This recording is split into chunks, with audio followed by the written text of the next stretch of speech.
ओम नमो भगवते वासुदेवाय। ओम नमो भगवते वासुदेवाय। ओम नमो भगवते वासुदेवाय।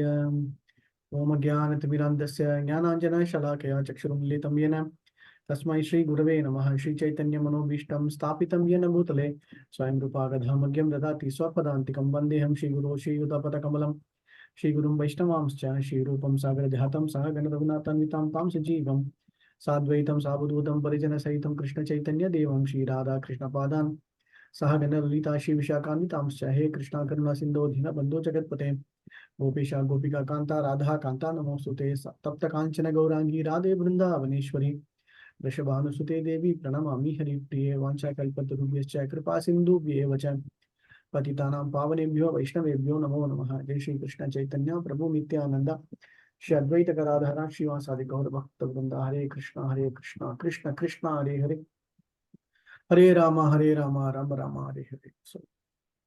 16வது அத்தியாயம் தெய்வ அசுர சம்பத் விபாக யோகம், அதாவது தெய்வீகம் மற்றும் அசுர குணங்கள், அதாவது சுவாவங்கள் அப்படிங்கிறத பார்த்தோம் இல்லையா. ஸோ போன கிளாஸ்ல வந்து முதல்ல ஆரம்பிக்கும் போதே கிருஷ்ணர் எப்படி ஆரம்பிக்கிறாரு, அந்த அபயம் சத்வ சம்சுத்திர் ஞான யோக விவஸ்திதா தானம் தமஸ்ச யஜ்ஞஸ்ச சுவாத்தியாயா தபாஜும் சொல்லிட்டு கிட்டத்தட்ட ஒரு 3 ஸ்லோகங்கள்ல முதல்ல வந்து தெய்வ குணங்கள் அப்படின்னு சொல்லி இந்த தெய்வ குணங்களோட டீடைல்ஸ் கொடுத்துட்டு, அதுக்கப்புறம் நம்ம விஸ்தாரமா நான் வந்து டீட்டெயிலா உனக்கு வந்து அசுர குணங்களோட விஷயங்கள் பத்தி சொல்றேன் அப்படின்னு சொல்லி டம்பம், தர்ப்பம், அபிமானம், குரோதம், பௌர்ஷியம், அந்த அஜ்ஞானம் அதெல்லாம் சொல்லி இதெல்லாம் வந்து அசுர குணங்கள்னு. ஸோ நம்ம வந்து 13th சாப்டர்லேருந்து பார்க்கும்போது என்ன பார்க்குறோம், முதல்ல வந்து அந்த க்ஷேத்திர ஞானம்னா இந்த உடல், இந்த ஜீவாத்மா என்ன, புருஷனா பிரகிருத்தினா என்ன, பரமாத்மானா என்ன அப்படிங்கிறதும் ஞானம். அதே மாதிரிதான் வந்து 14th சாப்டரும் அதே தான். அதுவும் ரொம்ப ரொம்ப குக்கியத்தமமாக, ரொம்ப சீக்கிரட்டிவ், ரொம்ப ரொம்ப முக்கியமான நாலேஜ் என்னது, பௌதிக இயற்கையின் குணங்கள் அப்படின்னு சொல்லிட்டு இந்த முக்குணங்கள், அந்த முக்குணங்களோட தாத்பரியங்கள். 15th சாப்டர் வந்து பரமபுருஷ பகவான் யார் அப்படிங்கிறது. 16th கிட்டத்தட்ட ஞான யோகம் தான். 16th ஞானத்துல என்ன முக்கியமான விஷயம், அந்த குணங்கள் அந்தந்த சுவாவத்துல, அதாவது வந்து தெய்வ குணங்கள்ல இருக்கும் போது என்னென்ன சுவாவங்கள் இருக்கும், அசுர சுவாவத்தில் இருக்கும்போது என்னங்கள் இருக்கும் அப்படிங்கிறது ரொம்ப டீட்டெயில்டா கிருஷ்ணன் சொல்றாரு. எதுக்கு அப்படி சொல்றாரு அப்படின்னா, கண்டிப்பா நாம வந்து எந்தெந்த குணங்களை வளர்த்துண்டா, எப்படி வளர்த்துண்டா அந்த சத்துவ நிலைக்கு வரும்போது, அந்த குணங்கள் இருக்கும்போது அந்த பக்திக்கு வந்து அனுகூலமா இருக்கும். அது வந்து ஒருவனை வந்து நல்ல பாதைக்கு கொண்டு செல்லும். அவனை வந்து இந்த முக்தி இதுல இருந்து வெளியே வர்றதுக்கான வாய்ப்பு உண்டு. அது மாதிரி சொல்லி அர்ஜுனன் கேட்கிறான், அப்படின்னா என்னோட பாதை என்ன அப்படிங்கிற கேட்கறதுக்கு முன்னாடி கிருஷ்ணன் என்ன சொல்றாரு, கண்டிப்பா நீ வந்து தெய்வ நிலையில தான் இருக்க அப்படிங்கிறத சொல்றாங்க. ஓகே, ஆசுரம் பார்த்த மேஷுன்னு சொல்லிட்டு அதுக்கப்புறமா கண்டிப்பா நான் சௌச்சம் நான் பிச்ச ஆச்சாரோ ந சத்தியம் தேஷு வித்தியதே அப்படின்னு சொல்லிட்டு எல்லாம் டீட்டெயில்டா வந்து சொல்றாரு. அதான் நம்ம பார்த்தோம். ஓகே, ஸோ இப்போ வந்து எத்தனாவது ஸ்லோகத்துல இருந்து 10வது ஸ்லோகத்துல இருந்தா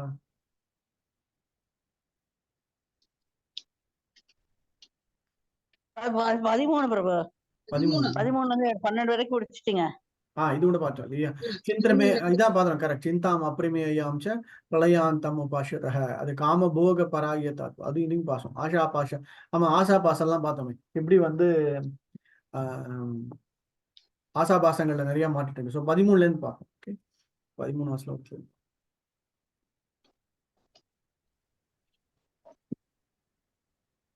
ஹரே கிருஷ்ண பிரபு. நான் படிக்கட்டுமா பிரபு? தமயந்தி மாதாஜி படிங்க. 13. ஹரே கிருஷ்ணா. சாப்டர் 16 தெய்வீக மற்றும் அசுர இயல்புகள். பதம் 13லிருந்து 15 வரைக்கும். இதம் அத்ய மயா லப்தம் இம்மம் பிராப்சே மனோரதம் இகம் இதம் அஸ்தி இதம் அபிமே பவிஷ்யதி புனர்தனம் அசோ மயா ஹத சத்ரு ஹனிஷ்யே சபரானபி ஈஸ்வரோகம் அஹோ பூஹி சித்தோகம் பலவான் சுகி ஆட்யோபி ஜனவானஸ்மி கோ அந்யே அஸ்தி சத்ரு சோமயா அஸ்யே தாஸ்யாஸ்மி மோதிஸ்ய இத் அஞ்ஞான விமோகிதாக. ஹரே கிருஷ்ணா. அசுரத்தன்மையுடையவன் எண்ணுகின்றான், இன்று என்னிடம் இவ்வளவு சொத்து உள்ளது, எனது திட்டங்களின்படி நான் நிறைய லாபம் அடையப் போகின்றேன். தற்போது இவ்வளவு என்னுடையதாக இருக்கின்றது. எதிர்காலத்தில் இது மேன்மேலும் பெருகும். அவன் என்னுடைய எதிரி, அவனை நான் கொன்று விட்டேன். என்னுடைய மற்ற எதிரிகளும் கொல்லப்படுவர். நானே எல்லாவற்றின் இறைவன், நானே அனுபவிப்பாளன், நானே பக்குவமானவனும் பலமுடையவனும் மகிழ்ச்சியானவனும் ஆவேன். செல்வாக்கு மிக்க உறவினர்களால் சூழப்பட்ட மிகப்பெரிய செல்வந்தன் நானே. என்னை போன்று சக்தியுடையவனும் மகிழ்வனும் வேறு யாரும் இல்லை. நான் யாகங்கள் செய்வேன், தானங்கள் கொடுப்பேன், இவ்வாறு இன்பமாக இருப்பேன். இவ்விதமாக அத்தகைய மக்கள் அறியாமையினால் மயக்கப்பட்டனர். ஹரே கிருஷ்ணா. ஓகே. ஸோ இந்த இந்த இந்த இந்த செக்ஷன்ஸ் பார்த்தீங்கன்னா முதல்ல ஒரு 3 ஸ்லோகங்கள் மட்டும்தான் வந்து தெய்வ குணங்கள் இல்லையா? முதல்ல பார்த்து சத்தியம், ஆர்ஜவம், சௌச்சம் இதெல்லாம் தான் தெய்வ குணங்கள். அதுக்கப்புறம் தொடர்ந்து கிட்டத்தட்ட 20 ஸ்லோகங்கள் ஃபுல்லாவே வந்து என்னது அசுர சுபாவம் தான் ஜாஸ்தியா சொல்றாரு. ஓகே. ஏன் அப்படின்னா பொதுவா ரஜோ குணத்திலும் சரி தமோ குணத்திலும் சரி மக்கள் மாட்டின்னு இருக்கும்போது எந்த குணம் ரொம்ப மேலோங்கி இருக்குன்னா ஏதாவது ஒரு வழியில வந்து பௌதிக விஷயமா இந்த ஜீவாத்மா வந்து கட்டுண்ட நிலையில இருக்கிறதுனால அசுர சுபாவங்கள் ஜாஸ்தியா இருக்கும். ஓகே. அதுதான் வந்து மெயினான பாயிண்ட். அது கிருஷ்ணர் வந்து வலியுறுத்துறாரு. ஓகே. இதுல பாத்தீங்கன்னா எல்லா இடத்துலயும் பாத்தீங்கன்னா அகம் அகம் அகம் தான். ஈஸ்வரோ அகம், அகம் போஹி, அகம் இது சித்த அகம் சித்தோ, அகம் பலவான், அகம் அத்தியம் எல்லாமே நான் தான் இல்லையா? எனக்கு தான் இன்னைக்கு நிறைய சொத்து நிறைய இருக்கு. எல்லாம் எனக்கு தகுந்தாற்ப நடக்கணும். எனக்கு எனக்கு வந்து எல்லாரையும் பார்த்தா இவனை பார்த்தா வந்து பகைவன், அவனை பார்த்தா வந்து என்னுடைய இவன். நான் தான் எல்லாத்தையும் அனுபவிக்கணும். நான் தான் ரொம்ப பர்ஃபெக்ட். நான் தான் எல்லாத்தையும் வந்து என்ன சொல்றது எல்லாத்தையும் வந்து எனக்கு தான் கிடைக்கணும், மற்றவங்களுக்கு கிடைக்கக்கூடாது அப்படிங்கிற நிலை. ஸோ இந்த மாதிரி பலவிதமான தான் அப்படிங்கிற அந்த அகம்பாவம் இல்லையா? அந்த தானுங்கிற அகம்பாவத்தை தான் கிட்டத்தட்ட 3 ஸ்லோகங்களை சொல்றாரு. சொல்லிட்டு கடைசியில லைன் பண்ண இது மாதிரி வந்து அக்ஞான விமோகிதா அப்படிங்கிறார். ஸோ இதெல்லாம் என்ன அப்படின்னா அக்ஞானம். என்ன அக்ஞானம்? நான் வந்து ஒரு சாதாரண ஒரு ஜீவாத்மா, எல்லாரும் மாதிரி எல்லாரும் ஜீவாத்மாக்கள் இருக்கின்றார்கள். நான் வந்து பகவானுடைய சேவகன். அந்த மாதிரி தன்னுடைய நிலையை முழுமையாக மறந்து குணங்களுடைய அடிப்படையில குணங்களுடைய தாக்கத்தினால எல்லாமே மைன் எனக்கு தான் எல்லாமே அப்படிங்கிற நிலையில அந்த ஜீவாத்மா இருக்கான். ஸோ இது என்ன குணம்? அசுர குணம். ஸோ இதனால வந்து நம்ம பொதுவா மக்கள் கிட்ட ஜென்ரலா நம்ம பார்த்து பேசும்போதோ ஏதாவது ஒண்ணு எதுக்கெடுத்தாலும் யாராவது வந்து தன்னுறது அப்படின்னு சொல்லும் போது என்ன அர்த்தம் அப்படின்னா கண்டிப்பா அசுர குணங்கள் தான் அப்படின்னு. ஸோ ஒருவன் வந்து பிறப்பால் என்ன என்ன மதம், என்ன ஜாதி, என்ன குலம், அவங்க வந்து என்ன உடல் இதெல்லாம் பொருட்டே கிடையாது. யார் வேணா இருக்கலாம். ஆனா அவங்களுடைய குணநலங்கள் இந்த மாதிரி இருந்ததுன்னா அவங்களுடைய குணங்கள் என்னது கண்டிப்பாக அசுர குணத்துல வந்து சேர்ந்தது அப்படின்னு சொல்லப்பட்டிருக்கு. ஓகே. ஸோ அதான் அசுர குணங்கள் வந்து இப்ப தெரிஞ்சுக்கிறோம். அடுத்தது நான் படிக்கிறோம் பிரபு. சரி படிங்க. ஆனா அடுத்த கிளாஸ்ல நான் என்ன ஸ்லோகம் படிக்கிறேன்னு ஞாபகம் வச்சு சொல்லணும். யாராவது கேட்டா நீங்க பாட்டுக்கு அதிகம் இது முடிச்சிட்டாரு அப்படிலாம் சொல்லக்கூடாது. சரி படிங்க. ஸ்லோகம் 10. அநேக சித்த விப்ராந்தா மோகஜால் சமாவృతాம் பிரசக்தா காம போகேஷு பதந்தி நரகே சுசௌ. நீங்க 13ல இருந்து 16வது ஸ்லோகம் படிங்க. மொழிபெயர்ப்பு 16 தான் படிச்சாங்க பிரபு, 16 தான் படிச்சாங்க. பட் சொன்னது தப்பா சொன்னாங்க, அவ்வளவுதான். சரி. மொழிபெயர்ப்பு வழங்கிய சில பிரபுபாதா கி ஜெய். இவ்வாறு அநேக கவலைகளால் குழப்பமுற்று மோகத்தின் வலையினால் சூழப்பட்ட அவர்கள் புலனின்பத்தில் இது பலமான் பற்றுடையவர்களாகி நரகத்தில் வீழ்ச்சி வருகின்றனர். படிக்கணுமா? பொருளுரை படிக்கணுமா? பொருளுரை ஓகே பண்றது அது எல்லாருமே புரிஞ்சதுதான், ஒண்ணுமே இல்ல. அதுல பாத்தீங்கன்னா கிளியரா போடுறாங்க. அநேக கவலை, அநேக சித்த விப்ராந்தா மோக ஜால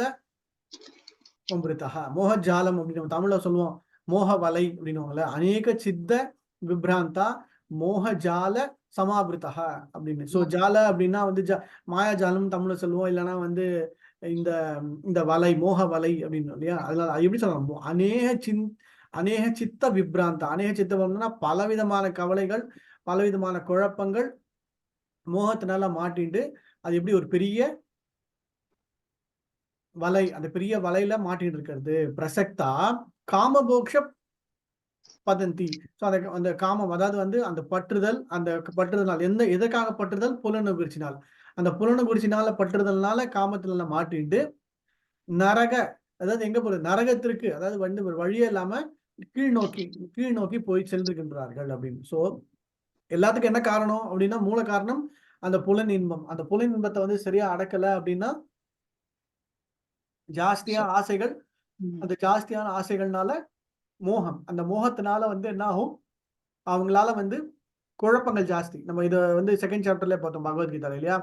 ஏதாவது ஒரு விஷயத்து மேல பற்றுதல், அந்த பற்றுதல் சரியா அடையாத போது அவங்களுக்கு வந்து இது கோபம், அந்த கோபத்தினால வந்து தாகம், அந்த தாபத்தினால கடைசியில மனக்குழப்பம் முடியும் இல்லையா. ஸோ அதுதான் இந்திரியாத்தேபியங்கிற மாதிரி விஷயா வினிவர்த்தன்ட்டு, அந்த விஷயத்து மேல வர்ற அந்த ஆசை, அதனால கடைசியில என்ன ஆகும், கடைசியில மோகத்துல போய் முடிஞ்சு கடைசியில புத்தி நாசா பிரணஷ்யதி. புத்தி நாசா பிரணஷ்யதி, புத்தியே நாசம் அடைஞ்சிடும் இல்லையா. ஸோ அதுதான் செல்வத்தை சேர்க்கும் தனது ஆசை. ஸோ எவனுக்கு வந்து அந்த ஆசைகள் வந்து வரம்பற்ற நிலை இருக்க வரைக்கும் அவனுக்கு வந்து கண்டிப்பா அந்த வந்து ஆன்மீக நிலையோ எல்லாம் வந்து மேலே முன்னேறி செல்கின்ற அந்த நிலை கிடைக்கப்படாது. ஓகே, ஸோ அந்த பாயிண்ட் ஐ திங்க் பொருளுரையில அதுதான் சொல்றது. பொருளுரை பெருசா அதுவும் இல்லை. தனக்கு சமமான அல்லது தன்னை விட அதிகமான செல்வமும் செல்வாக்கமுடைய நபர்களை அசுரத்தன்மையுடன் கண்டாலும் கூட தன்னை விட செல்வந்தர் யாரும் இல்லைன்னு தன்னை விட உயர்ந்து நிற்கிறது. இவையெல்லாம் மயக்கத்தின் உதாரணங்கள். விளைவு என்னவெனில் தங்கள் அறியாமலே இவர்கள் நரகத்தை நோக்கி நழுவி கொண்டிருக்கின்றனர். மோக ஜால அப்படிங்கிற வார்த்தை முக்கியமானது. ஜால என்றால் வலை. ஓகே, அதான் நான் சொல்றேன், ஞாபகம் வச்சுக்கோங்க. மகாதேவன், கொஸ்டினா டவுட்டா? இல்ல டவுட் இருக்கு பிரபு. பிரபு இந்த 13:15 வந்து நிறைய அசுர குணத்தை கிருஷ்ணன் சொல்றாரு பிரபு. மக்கள் அதிகமான அசுர குணத்துல இருக்கிறதுனால கிருஷ்ணன் அசுர குணத்தை சொல்றான்னு எடுத்துக்கலாமா பிரபு? ஜென்ரலா வந்து அவர் வந்து ஏற்கனவே சத்துவ நிலை, சுத்த நிலையில இருக்கிற பக்தர்களை பத்தி ஏற்கனவே நிறைய இடத்துல சொல்லிட்டாரு. இப்போ 12th சாப்டர் எடுத்தீங்கன்னா ஃபுல்லா வந்து அதை பத்தி சொல்லிட்டாரு. 12th சாப்டர்ல பாத்தீங்கன்னா வந்து தெய்வீக குணங்களோட டீடைல்ஸ் எல்லாமே வந்து மோஸ்ட்லி 12th சாப்டர் கவர் பண்ணியாச்சு.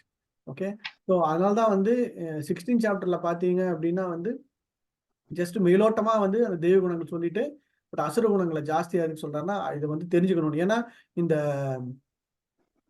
13th 14th சாப்டர்லாம் பாத்தீங்கன்னா வந்து அந்த சுபாவங்கள், அந்த குணங்கள் ஜாஸ்தி. ஸோ அதனால கண்டிப்பா இது தெரிஞ்சுட்டாதான் வந்து இதுவும் ஒரு விதத்துல ஞானம் தான், இந்த அசுர சுபாவங்கள். ஸோ இது தெரிஞ்சுட்டாதான் ஒருத்தனால வந்து தன்னுடைய நிலை என்ன, தன் வந்து இந்த குணங்கள்னால எப்படி மாட்டின்னு இருக்கோம், அதுல இருந்து எப்படி வெளியே வர்றதுன்னு தெரியணும். ஸோ அதுக்கு தான் அவ்வளவு டீட்டெயிலா ஒர்க் போகுது.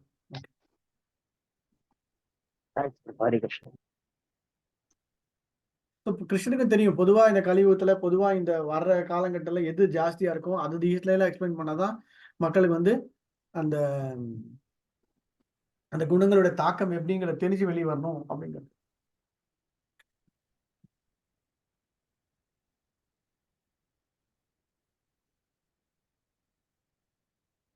ஓகே, அடுத்தது 17th. போன கிளாஸ்ல யாரும் படிக்காதவங்க படிங்க. நான் படிக்கட்டுமா பிரபு? பக்தி சக்தி படிங்க. 14-17. ஆத்ம சம்பாவிதாக ஸ்தப்தாத் தனமான மதான்விதாக யஜந்தே நாம யக்னைஸ்தே தம்பேனா விதி பூர்வகம். பிரபுபாதிக்கு ஜெய். இப்ப செல்வத்தாலும் பொய் கௌரவத்தாலும் மயக்கப்பட்டு தண்ணீர் திருப்தியுற்று எப்போதும் திமிருடன் விளங்கும் இவர்கள் சில சமயங்களில் எந்த சட்டத்திட்டத்தையும் பின்பற்றாமல் பெயரளவில் கர்வத்துடன் யாகங்களை செய்கின்றனர். யாகங்கள்ல வந்து சரியான வழிமுறைகளோட சரியான சாஸ்திர விதி பிரகாரம் செஞ்சு அதுக்கான தானங்கள் செஞ்சு அதுக்கான இது செஞ்சோம் அப்படின்னா சத்துவகுணம் இல்லையா, அதான் பார்த்தோம். ஸோ யாகங்களை 3 விதத்துல பார்க்கும்போது சரியான வழிகாட்டுதல், ஒரு பிராமணனுக்கு போஜனம் அளித்து, அப்புறம் யாகங்கள் வந்து அந்த வேத கோட்பாடுக்கு தகுந்தாற்பால் செய்து, அதுக்கப்புறம் வந்து அந்த வேத விற்பனர்களுக்கு வந்து இது செஞ்சு அப்படின்னா வந்து அது வந்து சத்துவகுணம். இல்லைன்னா வந்து டம்பத்துக்காக இல்ல கர்வத்துக்காக நானும் செய்யறேன் அப்படின்னு செஞ்சு அதுல இருந்து வந்து வர்ற பலன்களை தானே முழுமையா எடுத்துட்டான்னா அது வந்து ரஜோகுணம். ஸோ தமோகுணம் எப்படி, எங்கேயும் செய்வாங்க ஆனா செய்யறதோட விஷயம் எல்லாமே ஆப்போசிட்டா செய்வாங்க. இப்படிதான் நீங்க விடணும் அப்படின்னா ஆப்போசிட் வருது, இந்த மாதிரி செய்யக்கூடாது அப்படின்னா அந்த மாதிரி செய்யுது, அது எல்லாமே தமோகுணம். எல்லாம் ஆப்போசிட் எல்லாமே வந்து தமோகுணம். சத்துவகுணம் ரஜோகுணம் கரெக்டா ஃபாலோ பண்ணுவாங்க. ஆனா என்ன பெரிய வித்தியாசம், ரஜோகுணம் தன்னுடைய புலன் இன்பத்திற்காக தன்னுடைய இதற்காக, ஆனா சத்துவகுணம் தான் வந்து ஜெனரலா நல்லது அப்படின்னு சொல்லப்படுது.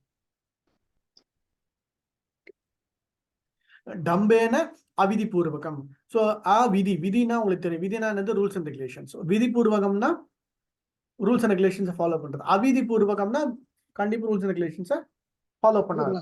ஸோ சான்ஸ்கிரிட் வேர்ட் நல்லா புரிஞ்சுக்கணும். ஆத்ம சம்பாவிதா சப்தஹ தன மான மத அன்விதா மதான்விதா யஜந்தே நாம யகே. ஸோ நம்ம தமிழ் சொல்லலாம் சும்மா நாம் காவாஸ் அப்படின்னு இல்லையா, பேரளவில் அப்படின்னு. அதுதான் யஜந்தே நாம யகேஹி டம்பேன அவிதிபூர்வகம். டம்பேன சும்மா நானும் செஞ்சேன், நானும் இந்த இது பண்ணேன், நானும் அது பண்ணேன் அப்படிங்கிறது எல்லாமே வந்து என்னது, பொய் அகங்காரம், பொய் கௌரவம்.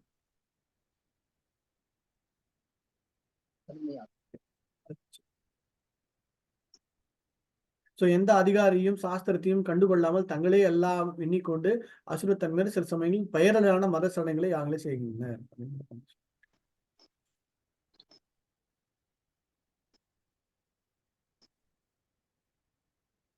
இதுல என்ன வார்த்தை முக்கியம்? அவிதி பூர்வகம். நான் முன்னே சொன்ன மாதிரி விதி அப்படின்னா ரூல்ஸ் அண்ட் ரெகுலேஷன் கரெக்டா ஃபாலோ, அவிதி அப்படின்னா ரூல்ஸ் அண்ட் ரெகுலேஷன்ஸை ஃபாலோ பண்ணு.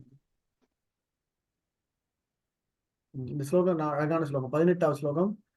18வது ஸ்லோகம் படிங்க.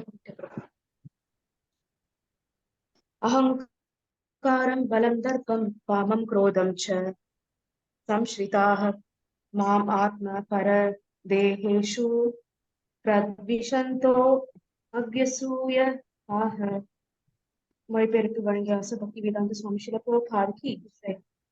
மொழிபெயர்ப்பு: அகங்காரம், பலம், தற்பெருமை, காமம் மற்றும் கோபத்தில் மயங்கியுள்ள அசுரர்கள் தங்களது சொந்த உடல்களிலும் பிறருடைய உடல்களிலும் வீற்றுள்ள பரமபுருஷ பகவானிடம் பொறாமை கொண்டு உண்மை மதத்தினை நிந்திக்கின்றனர்.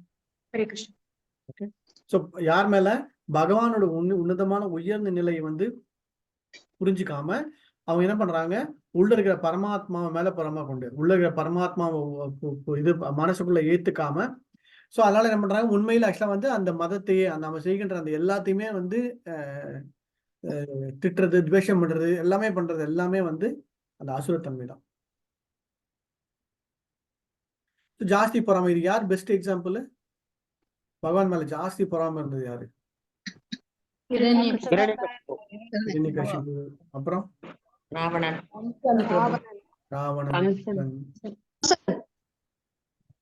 அஸ்வத்தாமன் சொல்லலாம். அஸ்வத்தாமன் என்ன பண்ணான் பகவான் மேல? வந்து ஆனா துரியோதனனுக்கு ஃப்ரெண்டா இருந்ததுனால அவனை அப்படி பண்ணிட்டான், கொன்னுட்டான் எல்லாரையும். அந்த குழந்தைய கொன்ன பிரசித் மகாராஜா பகவான் மேல வம்சத்தையே அழிக்க பார்த்தான். கரெக்ட் தான். பட் அஸ்வத்தாமன் வந்து ஜெனரலா பகவான் மேல எந்த இதுக்கும், பகவான் அவன் செஞ்ச விஷயம் தப்பு தான், அவன் செஞ்ச காரியம் தப்பு தான். பட் பகவான் மேல அவனுக்கு அந்த அளவுக்கு பொறாம அந்த மாதிரி இல்ல.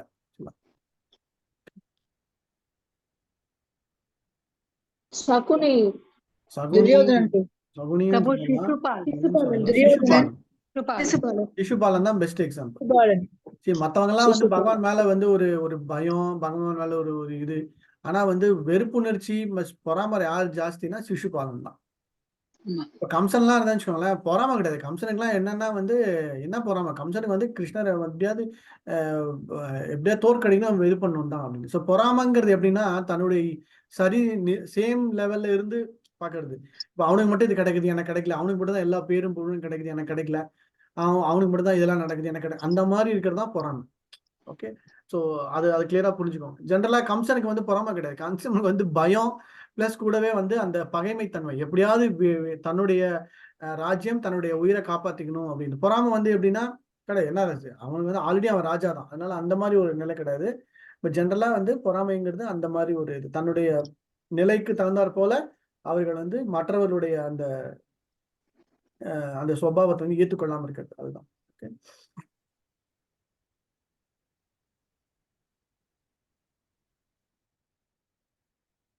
இரண்யகசிபு கூட சொல்லலாம். ஏன்னா இரண்யகசிபு கூட வந்து ஆக்சுவலா தான் தான் வந்து பகவான், என்னதான் எல்லாரும் என்னதான் இரண்யகசிபு சொல்லணும் அப்படின்னு அந்த பொறாமை இருந்தது. ஓகே,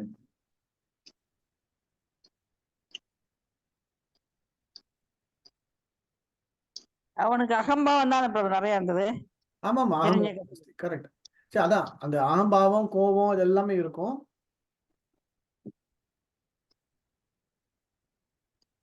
முரளி பிரபு படிக்கிறீங்களா? 19. Yes, Prabhu. Hare Krishna. Tahan aham tanaham दितिशदः क्रूरान् संहारेषु नराधमान् शिम्बां यज्रम् अशुभान् ஆசுரேஷ்வேவ யோனிஷு. பொறாமையுடன் கருணையின்றி இருக்கும் கடநிலை மனிதர்களை ஜடவாழ்வு என்னும் கடலில் பல்வேறு அசுர இனங்களுக்குள் நான் நிரந்தரமாக தள்ளுகிறேன். முக்கியமான பண் சம்சாரேஷு நராதமான் ஷபாமி அஜ்ரிஷம் ஆசுபன் ஆஷு ஏவ யோனிஷு. ஸோ நான் தான் வந்து என்ன பண்றேன், தான் அகம் விஷத குருன் சமாசரேஷு. அதாவது நராதமான என்னது, ஏற்கனவே வந்து 4 விதமான மக்கள் வராங்க இல்லையா, அந்த 4 விதமான ரொம்ப லோவஸ்ட் என்னது ஷிபாமினா நான் தான் என்னது அத்ரசம் ஆசுபம் ஆசுரிஷு. இந்த மாதிரி இருக்கிறவங்கள வந்து கீழ் நிலையில எதுக்கு நான் தான் வந்து அனுப்பி வைக்கிறேன் அப்படிங்கிறது. ஓகே, சோ இந்த ஸ்லோகத்துல இருந்து கிளியரா என்ன தெரியுது, யாருடைய ஆளுமையில யார் வந்து டிசைட் பண்றா அப்படின்னா அது பகவான் தான் அப்படின்னு. ஸோ பிரபுபாதர் பொருள் எழுதுறாரு. ஸோ இந்த ஸ்லோகத்துல இருந்து கிளியரா என்ன தெரியுது, இது யாரு டிசைடிங் அத்தாரிட்டி. இப்ப நம்ம வந்து நல்லது செஞ்சோம் அப்படின்னா அதுக்கு தகுந்த மாதிரி கிருஷ்ணன் பார்ப்பாரு, இவன் இவ்வளவு செஞ்சிருக்கான், இவனுக்கு தகுந்த மாதிரி இது போகணும் அப்படிங்கிறத முடிவு பண்ணுவார் இல்லையா. ஸோ அந்த ஜீவாத்மாவுடைய அடுத்த பர்த் வந்து அவனுடைய கர்மா கூடவே, ஆனா பகவானுடைய விஷயமும் பகவானுடைய டிசிஷன். அவர் தான் ஜட்ஜ் இல்லையா, சுப்ரீம் ஜட்ஜ் அவர் தான். ஸோ அவர் டிசைட் பண்ணுவார். ஓகே, ஸோ அதனால்தான் வந்து எந்த எந்த எந்த அம்மா இல்ல எந்த ஜீவாத்மா வந்து எந்த இதுக்குள்ள போகணும் அப்படிங்கறத வந்து யார் முடிவு பண்ணுவார் அப்படின்னா அது பகவான் தான். கூடவே கர்மாவுடைய ஆக்ஷன்ஸ் இதெல்லாம் வரும், பட் ஃபைனலா டிசிஷன் அத்தாரிட்டி யார் அப்படின்னா அது வந்து பகவான் தான். ஸோ அதனால இது வந்து கிளியரா வந்து ஏதோ தன்னிச்சையா நடக்கிறது, இது அந்த மாதிரி நடக்கிறது அப்படிங்கிறதே கிடையாது. ஓகே, ஸோ எல்லாமே வந்து பகவானுடைய பிளானிங்ல தான் நடக்கும், கூடவே அந்த ஜீவாத்மாவுடைய டிசைர் அண்ட் கர்மா. ஓகே, ஆனா இந்த இடத்துல கிளியரா சொல்லிடுறாரு. ஸோ அதனால வந்து எவ்வளோக்களோ அசுர சுபாவத்துல மாட்டின்னு இருக்காங்களோ, எவ்வளோக்களோ வந்து நராதமா, எவ்வளோக்களோ கீழ் நிலையில இருக்காங்களோ, எவ்வளவு குரூரமா இருக்கிறது, எவ்வளவு வந்து ரொம்ப பொறாமையா இருக்கிறது, அவங்களுக்கு எல்லாம் கண்டிப்பாக கிருஷ்ணத்துல கிளியரா சொல்லிடுறாரு. அவங்களெல்லாம் வந்து நான் வந்து இந்த மாதிரி ஒரு அசுபம்னா வந்து சுபம்னா மங்களம், அசுபம்னா மங்களமற்ற இல்லைன்னா வந்து மங்களம் இல்லாத ஒரு நிலையை வந்து உருவாக்கி நான் அதுல வந்து அவங்களுக்கு கொடுத்துருவேன். அது ரொம்ப இதெல்லாம் படிக்கும்போது கொஞ்சம் நம்ம என்ன பண்ணோம், ஜாகிரதையா இருக்கணும் அவ்வளவுதான். ஓகே ஓகே 20 யார் படிக்கிறீங்க? 20 ஹரே கிருஷ்ணா பிரபு, நான் படிக்க வைக்கிறது. படிங்க. ஸ்லோகம் 20. ஆசுரிம் யோனி மாபன்னா முண்ட ஜன்மனி ஜன்மனி மாம் அப்ரயைவ கௌந்தேய ததோ யாந்த்யத மாம் பதிம். மொழிபெயர்ப்பு ஸ்ரீ பிரபுபாத. குந்தியின் மகனே, அசுரத்தனமான வாழ்வினங்களில் மீண்டும் மீண்டும் பிறவி எடுக்கும் இத்தகையவர்கள் என்றுமே என்னை அடைய முடியாது.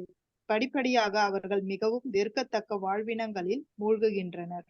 பொதுவா நம்ம என்ன சொல்லுவோம், பொதுவா பகவான் வந்து ரொம்ப ரொம்ப கருணை வாய்ந்தவர் அப்படின்னுவோம் இல்லையா.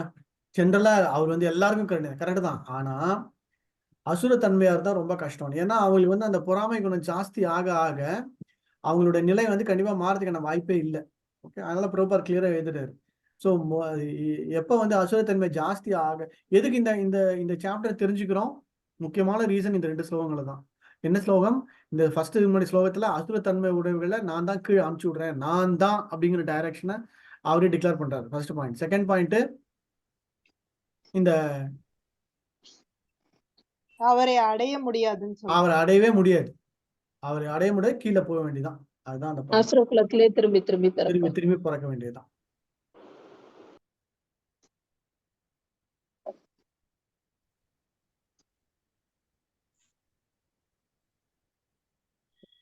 ஹரே கிருஷ்ண பிரபு, அசுரத்தன்மையிலேயே இருந்துட்டே இருந்தா அதுவும் மனித குலமா மனித பிறவிதான் எடுப்பாங்கன்ட்டு இல்ல பிரபு. இல்ல வேற என்ன வேணா எடுக்கலாம், அப்புறம் கீழே போய் திருப்பி மேல வரலாம், அதுக்கப்புறம் வரலாம், மேல வரலாம். பை சான்ஸ் ஏதாவது டிவோட்டியோட சங்கம் கிடைச்சா அவங்களுக்கு உயர்வு நிலையும் வரும் அப்படின்னு போட்டிருக்கலாம். ஆமா அந்த மாதிரி இருக்கு. ஆனா பிரபுபாத் எழுதுறாரு, சில சமயங்கள்ல வந்து பகவானுக்கு வந்து அவங்க மேல எந்த விதமான விருப்பம் கிடையாது, ஆனா அவங்களுடைய செயல்கள்னால அவங்களுக்கு அது அது வந்து அவங்களுக்கு அந்த மாதிரி வந்து அவரை பொறுத்த வரைக்கும் வந்து அவர் ஜட்ஜ் மாதிரி. அவருக்கு வந்து அவங்க மேல எந்த விதமான பொறாமையோ அவங்க மேல எதுவுமே கிடையாது. அவங்களுடைய செயல்களுடைய பலன் அதை வந்து அவர் வந்து இது பண்றாரு. ஓகே. ஆனா பிரபுபாத் எழுதுறாரு, ஆனா என்னது சில சமயங்கள்ல அவங்க வந்து இப்போ பகவான் கையில வந்து பகவானால வந்து ஏதாவது விதத்துல வந்து அந்த சண்டை போட்டோ இல்ல அவர் கூட வந்து அந்த அசுரத்தன்மையோட இருந்த நிலையில இருந்து அவர் கூட அவர் மூலமாக அவங்களுக்கு வந்து அந்த இறப்பு வருது அப்படின்னா அட்லீஸ்ட் அது மூலமா அவங்களுக்கு வந்து கொஞ்சமாவது வந்து அந்த கருணை கிடைக்கப்பட்டு மறுபடியும். ஸோ இப்போ எக்ஸாம்பிள் இப்போ பார்த்தீங்கன்னா கிருஷ்ணாவதாரத்தில் பார்த்தீங்கன்னா நிறைய அசுரர்கள் இல்லையா. ஃபர்ஸ்ட் பூத்தனாலேருந்து அகாசுரன் பகாசுரன் எல்லா அசுரர்களும் வருவாங்க. எல்லா அசுரர்களும் வந்து என்ன ஒரே ஒரு நல்ல விஷயம் அந்த அசுரங்களுக்குன்னா வந்து கடைசியில வந்து பகவான் கையிலேருந்து இறக்கிறதுக்கான ஒரு வாய்ப்பு. ஸோ அதுவும் கிட்டத்தட்ட பார்த்தீங்கன்னா அவங்களுக்கு வந்து ஒரு கிருஷ்ணரா அவங்களுக்கு பார்த்து செய்கின்ற ஒரு கருணை தான். ஓகே. ஸோ அந்த மாதிரி கிருஷ்ணன் மூலமா இது பண்றவங்களுக்கு ஏதாவது ஒரு விதத்துல வந்து அவங்களுக்கு வந்து இந்த பௌதிக மந்தத்திலேருந்து வெளியே வரதுக்கான ஒரு வாய்ப்பை அவர் ஏற்படுத்தி கொடுப்பார். ஓகே. அதான் பிரபுபாத் சொல்றாரு. ஸோ இது எல்லாமே வந்து என்ன ஒரு ஜென்ரலான ஒரு ஸ்டேட்மெண்ட் என்ன, அவங்களுக்கு வந்து மீண்டும் மீண்டும் பிறப்பு எடுப்பாங்க. ஆனா ஏதாவது ஒரு இடத்துல வந்து பகவானோட சங்கல்பமோ இல்ல அவரோட வழியா கணிச்சு இது பண்ணதுன்னா கண்டிப்பா அவங்களுக்கு வந்து ஏதோ ஒரு வெளியில இருந்து வரதுக்கான ஒரு வாய்ப்பு உண்டு. பட் மெயினான பாயிண்டா இது அவர் செஞ்சாலும் அவருக்கு எந்த விதமான வெறுப்புணர்ச்சி கிடையாது மற்றவங்க மேல. ஏன்னா அது ஒருத்தனுடைய இண்டிவிஜுவல் அவனுடைய குணநலன். அவ்வளவு.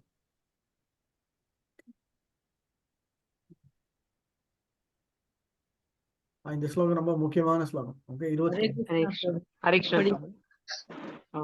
படிக்கவா? படிங்க.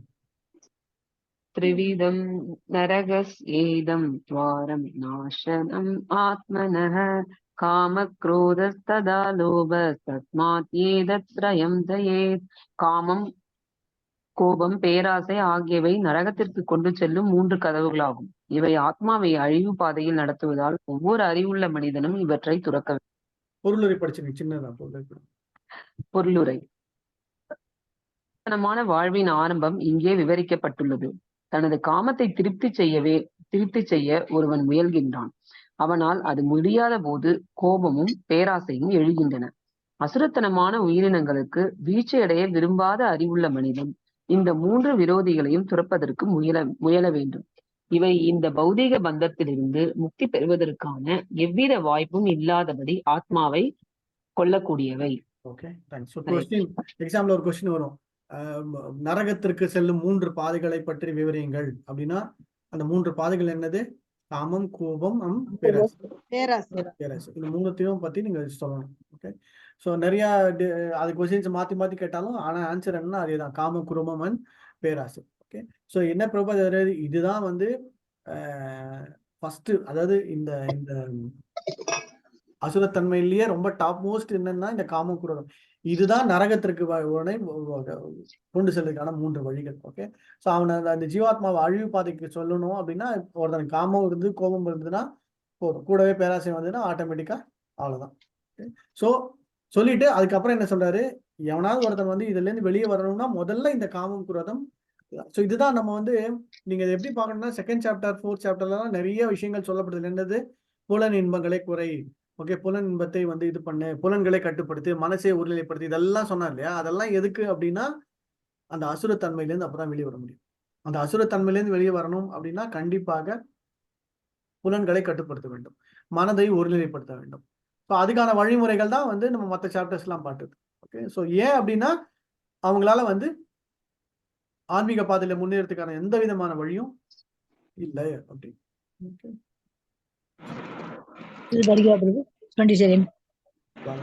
சரி படிங்க. ஹரே கிருஷ்ணா.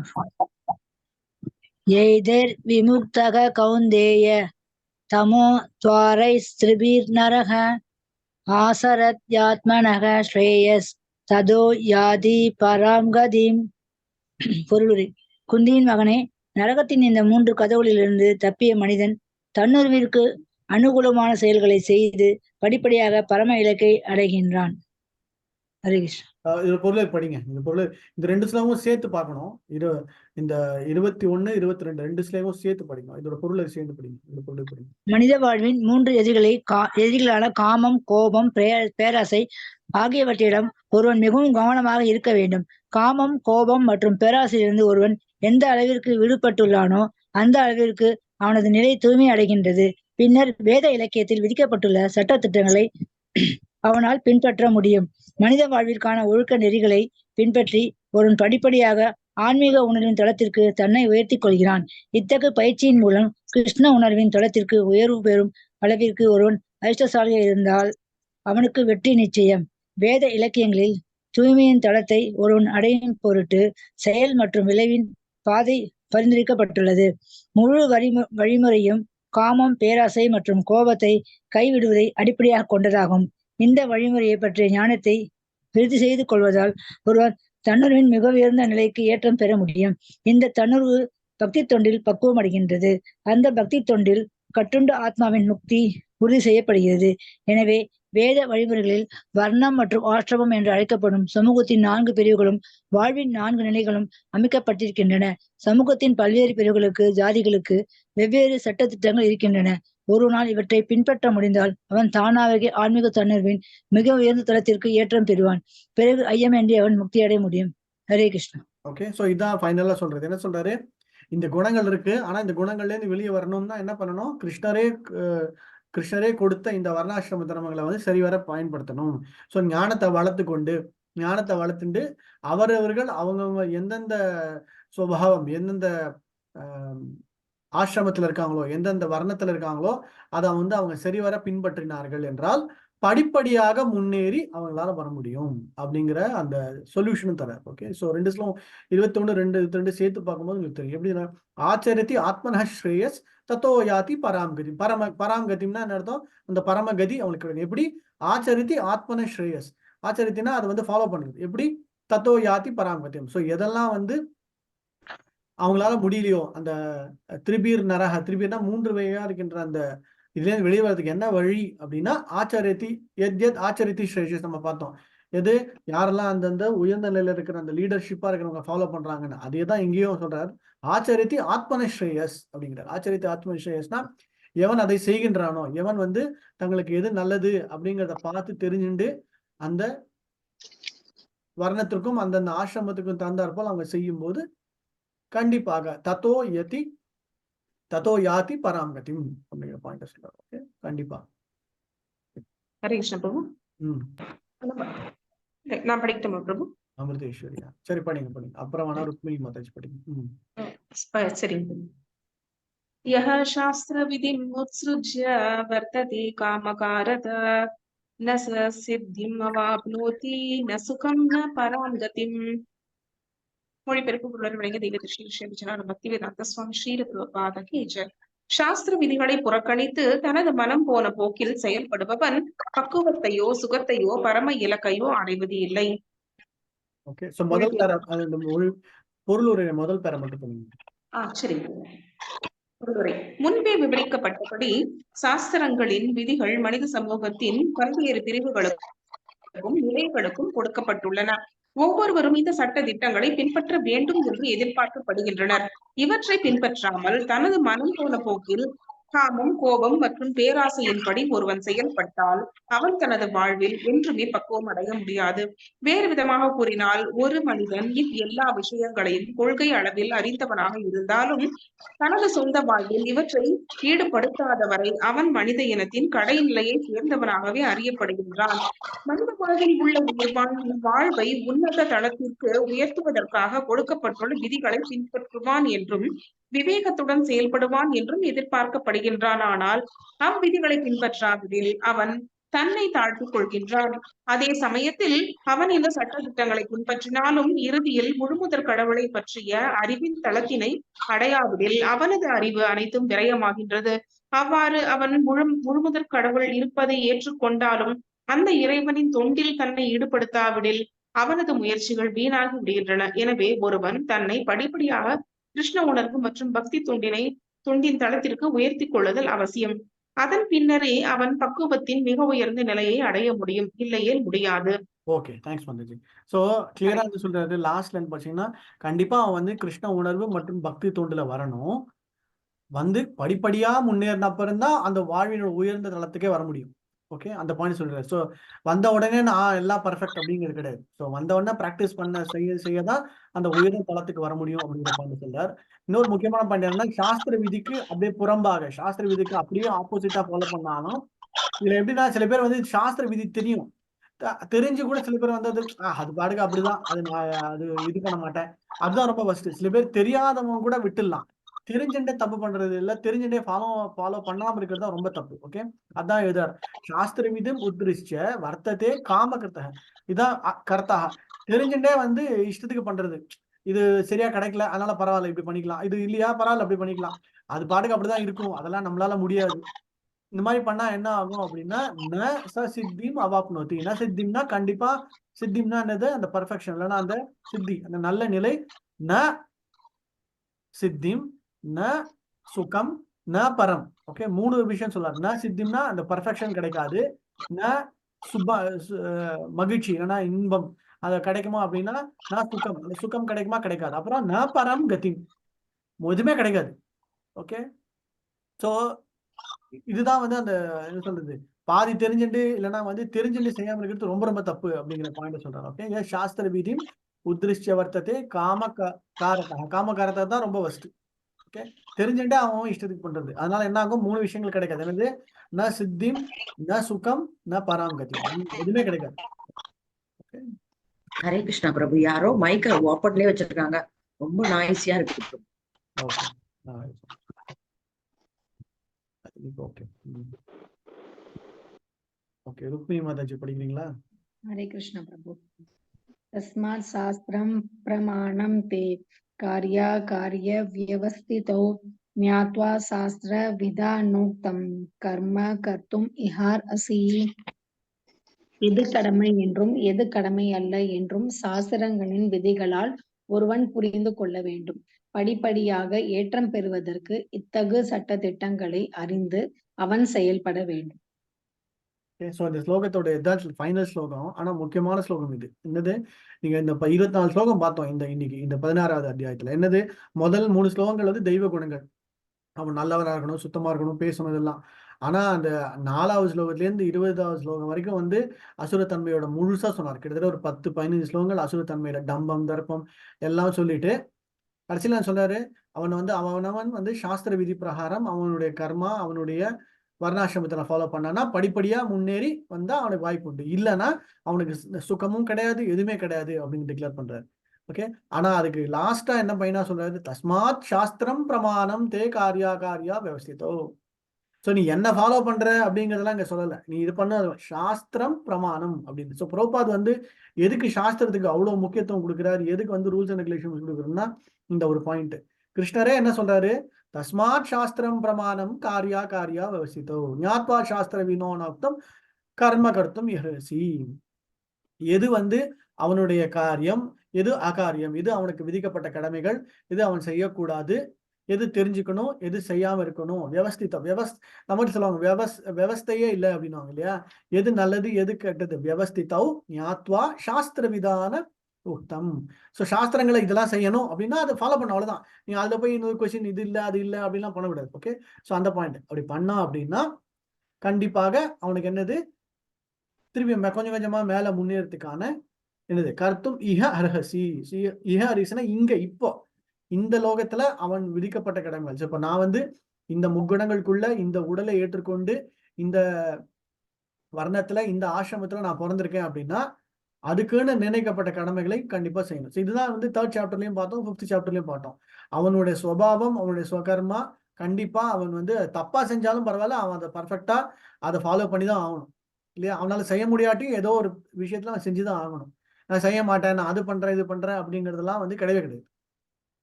ஓகே, ஸோ அதனால தான் சொல்லி முடிக்கிறார். சொல்லும் போது கிளியரா சொல்லிட்டார். மதாஜி இந்த இந்த சாப்டரோட இந்த ஸ்லோகத்தோடைய ஃபர்ஸ்ட் பேரா படிங்க, பொருளுரை இந்த 15வது அத்தியாயத்தில். ஹரே கிருஷ்ணா. 15ஆம் அத்தியாயத்தில் கூறப்பட்டுள்ளபடி வேதங்களின் எல்லா சட்ட திட்டங்களும் கிருஷ்ணரை அறிவதற்கானவையே. பகவத்கீதையிலிருந்து ஒருவன் கிருஷ்ணரை புரிந்து கொண்டு கிருஷ்ண உணர்வில் நிலை பெற்று பக்தி தொண்டில் தன்னை ஈடுபடுத்தினால் அவன் வேத இலக்கியங்களால் அளிக்கப்படும் ஞானத்தின் மிக உயர்ந்த பக்குவ நிலையை அடைந்தவன் ஆவான். பகவான் சைத்தன்ய மகாபிரபு இந்த வழிமுறையை மிகவும் எளிமையாக்குகிறார். அவர் மக்களிடம் ஹரே கிருஷ்ண கிருஷ்ண கிருஷ்ண ஹரே ஹரே, ஹரே ராம ராம ராம ஹரே ஹரே என்று உச்சரித்து இறைவனுடைய பக்தி தொண்டில் ஈடுபட்டு விக்கிரகங்களுக்கு நெய்வேத்தியம் செய்யப்பட்ட பிரசாதத்தினை உட்கொள்ளுமாறு மட்டுமே வேண்டினார். இத்தகு பக்தி செயல்கள் அனைத்திலும் நேரடியாக ஈடுபட்டிருப்பவன் வேத இலக்கியங்களின் எல்லாவற்றையும் கற்றறிந்தவனாக அறியப்பட வேண்டும். அவன் பக்குவமான முடிவுக்கு வந்துள்ளான். கிருஷ்ண உணர்வில் இல்லாதவரும் பக்தி தொண்டில் ஈடுபடாதவர்களுமான சாதாரண மனிதர்கள் என்ன செய்ய வேண்டும், என்ன செய்யக்கூடாது என்பதை வேத விதிமுறைகளை வைத்து முடிவு செய்ய வேண்டும். எந்த விதமான எதிர்வாதமும் இன்றி வேத விதிகளுக்கு ஏற்ப செயல்பட வேண்டும். இதுவே சாஸ்திரங்களின் விதிகளை பின்பற்றுதல் என கூறப்படுகிறது. கட்டுண்ட ஆத்மாவில் காணப்படும் 4 முக்கிய குறைபாடுகளான பக்குவமற்ற புலன்கள், ஏமாற்றும் இயல்பு, தவறு செய்தல், மாயையின் வசப்படுதல் ஆகியவற்றிற்கு அப்பாற்பட்டவை சாஸ்திரங்கள். கட்டுண்ட வாழ்வில் உள்ள இந்த 4 முக்கிய குறைபாடுகள் சட்டதிட்டங்களை வகுக்கும் தகுதியை மனிதர்களிடமிருந்து நீக்கி விடுகின்றன. எனவே இந்த குறைபாடுகளுக்கு அப்பாற்பட்டு விளங்கும் சாஸ்திர விதிகள் எல்லா சாதுக்கள், ஆச்சாரியர்கள் மற்றும் மகாத்மாக்களால் எந்த மாற்றமுமின்றி ஏற்றுக்கொள்ளப்படுகின்றன. ஓகே, ஸோ இந்த லாஸ்ட் லைன் ரொம்ப முக்கியம். ஜென்ரலா நம்ம வந்து இந்த 4 விதமான கட்டுண்ட நிலையில் இருக்கும்போது 4 விதமான என்ன சொல்றது, கண்டிப்பா 4 விதமான டிஃபெக்ட்ஸ் இல்லைன்னா வந்து குறைபாடுகள்னு சொல்லலாம். என்னது, ஜென்ரலா இந்த பூலோகத்துல இப்ப இருக்கிற கலியுகத்துல இது 4 கண்டிப்பா உண்டு. என்னது அப்படின்னா அன்கண்ட்ரோல்டு சென்சஸ், அதாவது வந்து இம்பர்ஃபெக்ட், அதாவது வந்து நம்மளோட புலன்கள் வந்து சரியா இருக்காது.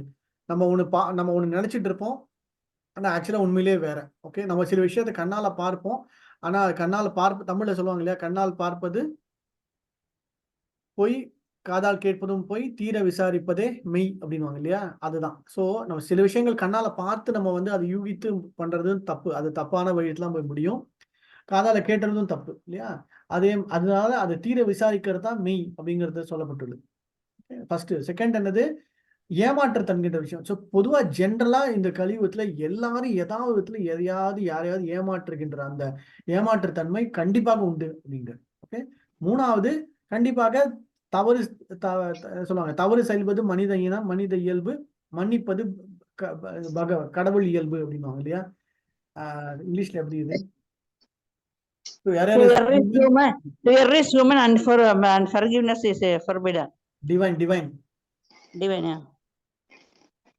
ஸோ நம்ம வந்து தப்பு பண்றது மனித இயல்பு, மன்னிப்பது கடவுள் இயல்பு, வந்து இறைவன் இயல்பு. ஸோ அதுதான். ஸோ கண்டிப்பா அதனால என்ன அர்த்தம், இவன் எப்படி தப்பு பண்ணலாம் இது மாதிரி. ஸோ தப்பு பண்றதுங்கிறது ஒரு பார்ட் ஆஃப் த இதுதான். ஓகே, அப்புறம் 4வதா சர்டன்லி பீங், அதாவது கண்டிப்பாக வந்து ஏதாவது மாயில மாட்டிட்டு இருப்பாங்க. ஸோ வெளிப்புறமா பார்த்தா அவங்க பர்ஃபெக்டா இருக்க போறாங்க, ஆக்சுவலா பார்த்தா அவங்க வந்து ஸோ இந்த 4மே வந்து கண்டிப்பா இந்த பௌதிக உலகத்துல வந்து குறைபாடுகள் எல்லாருக்கும் ஏதாவது ஒரு விதத்துல இருக்கும். ஸோ இதை வந்து ஏற்றுக்கொள்ளதான் ஆகணும், இது வந்து சகிச்சு கொண்டுதான் போகணும், ஒரு வழியே கிடையாது.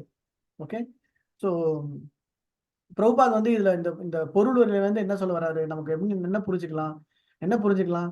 கண்டிப்பா வந்து இந்த அசுர குணங்கள்லாம் பார்த்தா ஒரு விதத்துல ரொம்ப ஒரு விதமான பயமும் இருக்கு, ஒரு இதுவும் இருக்கு இல்லையா. ஆனா அதுக்கான வழியை வந்து கிருஷ்ணன் சொல்றாரு, இந்த அசுரத்தன்மையிலேருந்து வெளியே வரணும்னா சாஸ்திர விதிகளை பின்பற்ற வேண்டும், அவங்களோட சுபாவத்துக்கு தந்தர போல அப்படின்னு. ஸோ இப்ப வந்து அடுத்த கேள்வி என்ன வரும், என்னன்னே தெரியலையே, எனக்கு சாஸ்திர விதினா என்னன்னே தெரியலையே, நான் பாட்டுக்க வந்து ஏதோ ஒரு குலத்துல பிறந்துட்டேன், ஏதோ ஒரு வழியில வந்துட்டேன், ஆனா எனக்கு சொல்றதுக்கு முன்னோர்கள் இல்லை, சொல்லிக் கொடுக்கறதுக்கு அப்பா அம்மாவோட வழிமுறைகள்ல எனக்கு சரியா வந்து பின்பற்ற முடியல, இப்ப நான் வந்து என்ன பண்றதே தெரியலையே அப்படின்னா, அதுக்கு பிரபுபாத் என்ன சொல்றாரு, எதுவுமே பெருசா பண்ணணும் அவசியம் இல்லை. அதுக்குதான் வந்து சைத்தன்ய மகாபிரபு நமக்காக ரொம்ப சுலபமா கிருஷ்ண பக்தி இயக்கத்துல வந்து நீங்க கிருஷ்ண பக்தியில ஃபாலோ பண்றீங்க அப்படின்னா, நீங்க என்ன குலத்துல பிறந்திருந்தாலும் சரி, எந்த வர்ணத்துல இருந்தாலும் சரி, எந்த ஆசிரமத்துல இருந்தாலும் சரி, நீங்க கிருஷ்ண பக்தியை ஃபாலோ பண்ண ஆரம்பிச்சிட்டீங்க சைத்தன்ய மகாபிரபுவை ஃபாலோ பண்ண ஆரம்பிச்சிட்டீங்க அப்படின்னா கண்டிப்பா எல்லாத்தையும் தாண்டி அந்த நல்ல நிலைக்கு உங்களால வர முடியும் அப்படிங்கிற சொல்யூஷனும் தராரு. புரியுதுங்களா? ஸோ கிருஷ்ணன் சொல்ற சொல்யூஷன் என்னது? நீங்க அவங்களுடைய வர்ணம், அவங்களுடைய ஆசிரமம், அந்த வேத சாஸ்திரங்களுக்கு பிரகாரம் நீங்க நடக்குதா இதெல்லாம் வர முடியும் அப்படிங்கிறது கிருஷ்ணனுடைய டிக்ளரேஷன். ஓகே. ஆனா அதை விட ரொம்ப கருணை வாய்ந்தவர் யாரு? பிரபுபாதர்.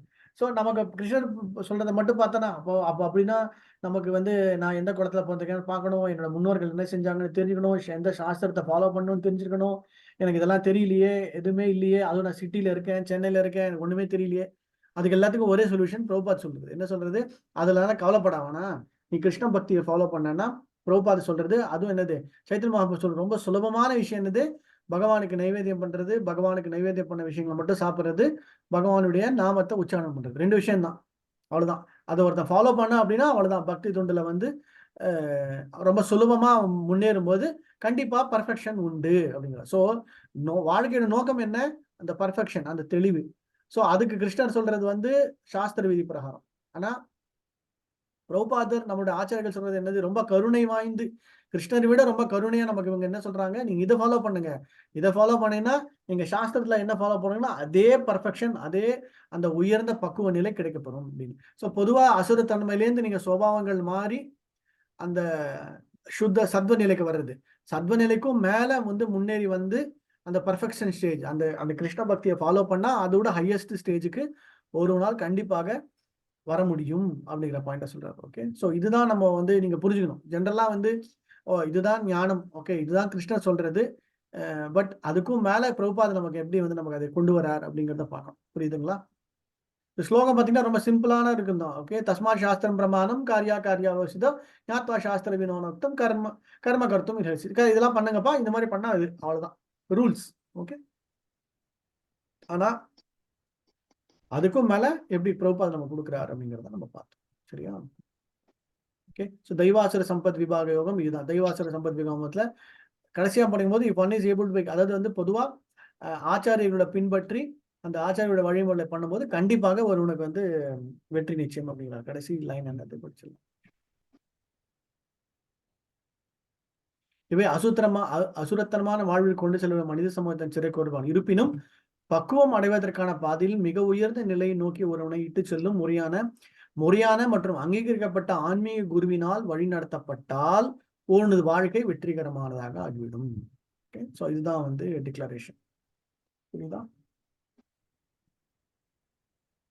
ஸோ இந்த ஒரு சாப்டர் எடுத்துட்டீங்கன்னா அந்த சாப்டரை நீங்க 3 இதுவா பார்க்கணும். ஒன்று, ஆக்சுவலா இந்த சாப்டர்ல இருக்கிற ப்ரீச்சிங், அதாவது பொதுவா நான் பிரச்சாரம் பண்றதுக்கு இந்த சாப்டர்ல என்ன தெரிஞ்சுக்கிறேன், இதை யார்கிட்ட சொல்லணும்னா என்ன சொல்ல போறேன். 2வது,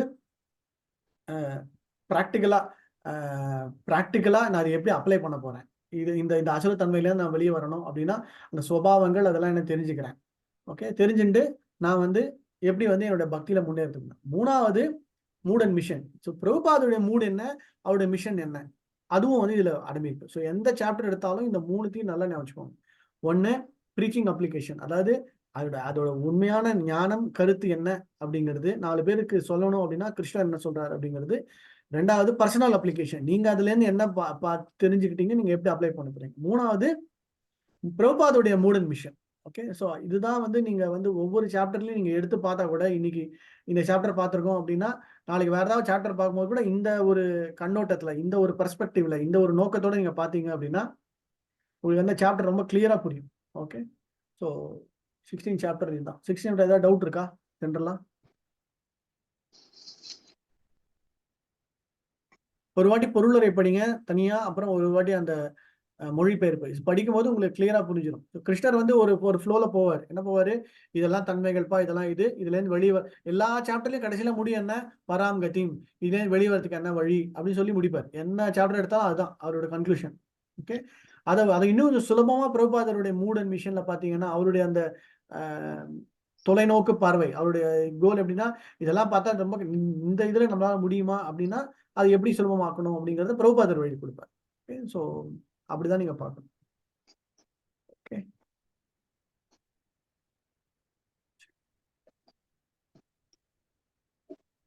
இன்னொரு 1 hour, இன்னொரு 45 minutes. அடுத்த 18 சாப்டர் கொஞ்சம் ஆரம்பிப்போம். டவுட்ஸ் ஏதாவது இருக்கா? கிளாரிபிகேஷன்ஸ் ஏதாவது இருக்கா?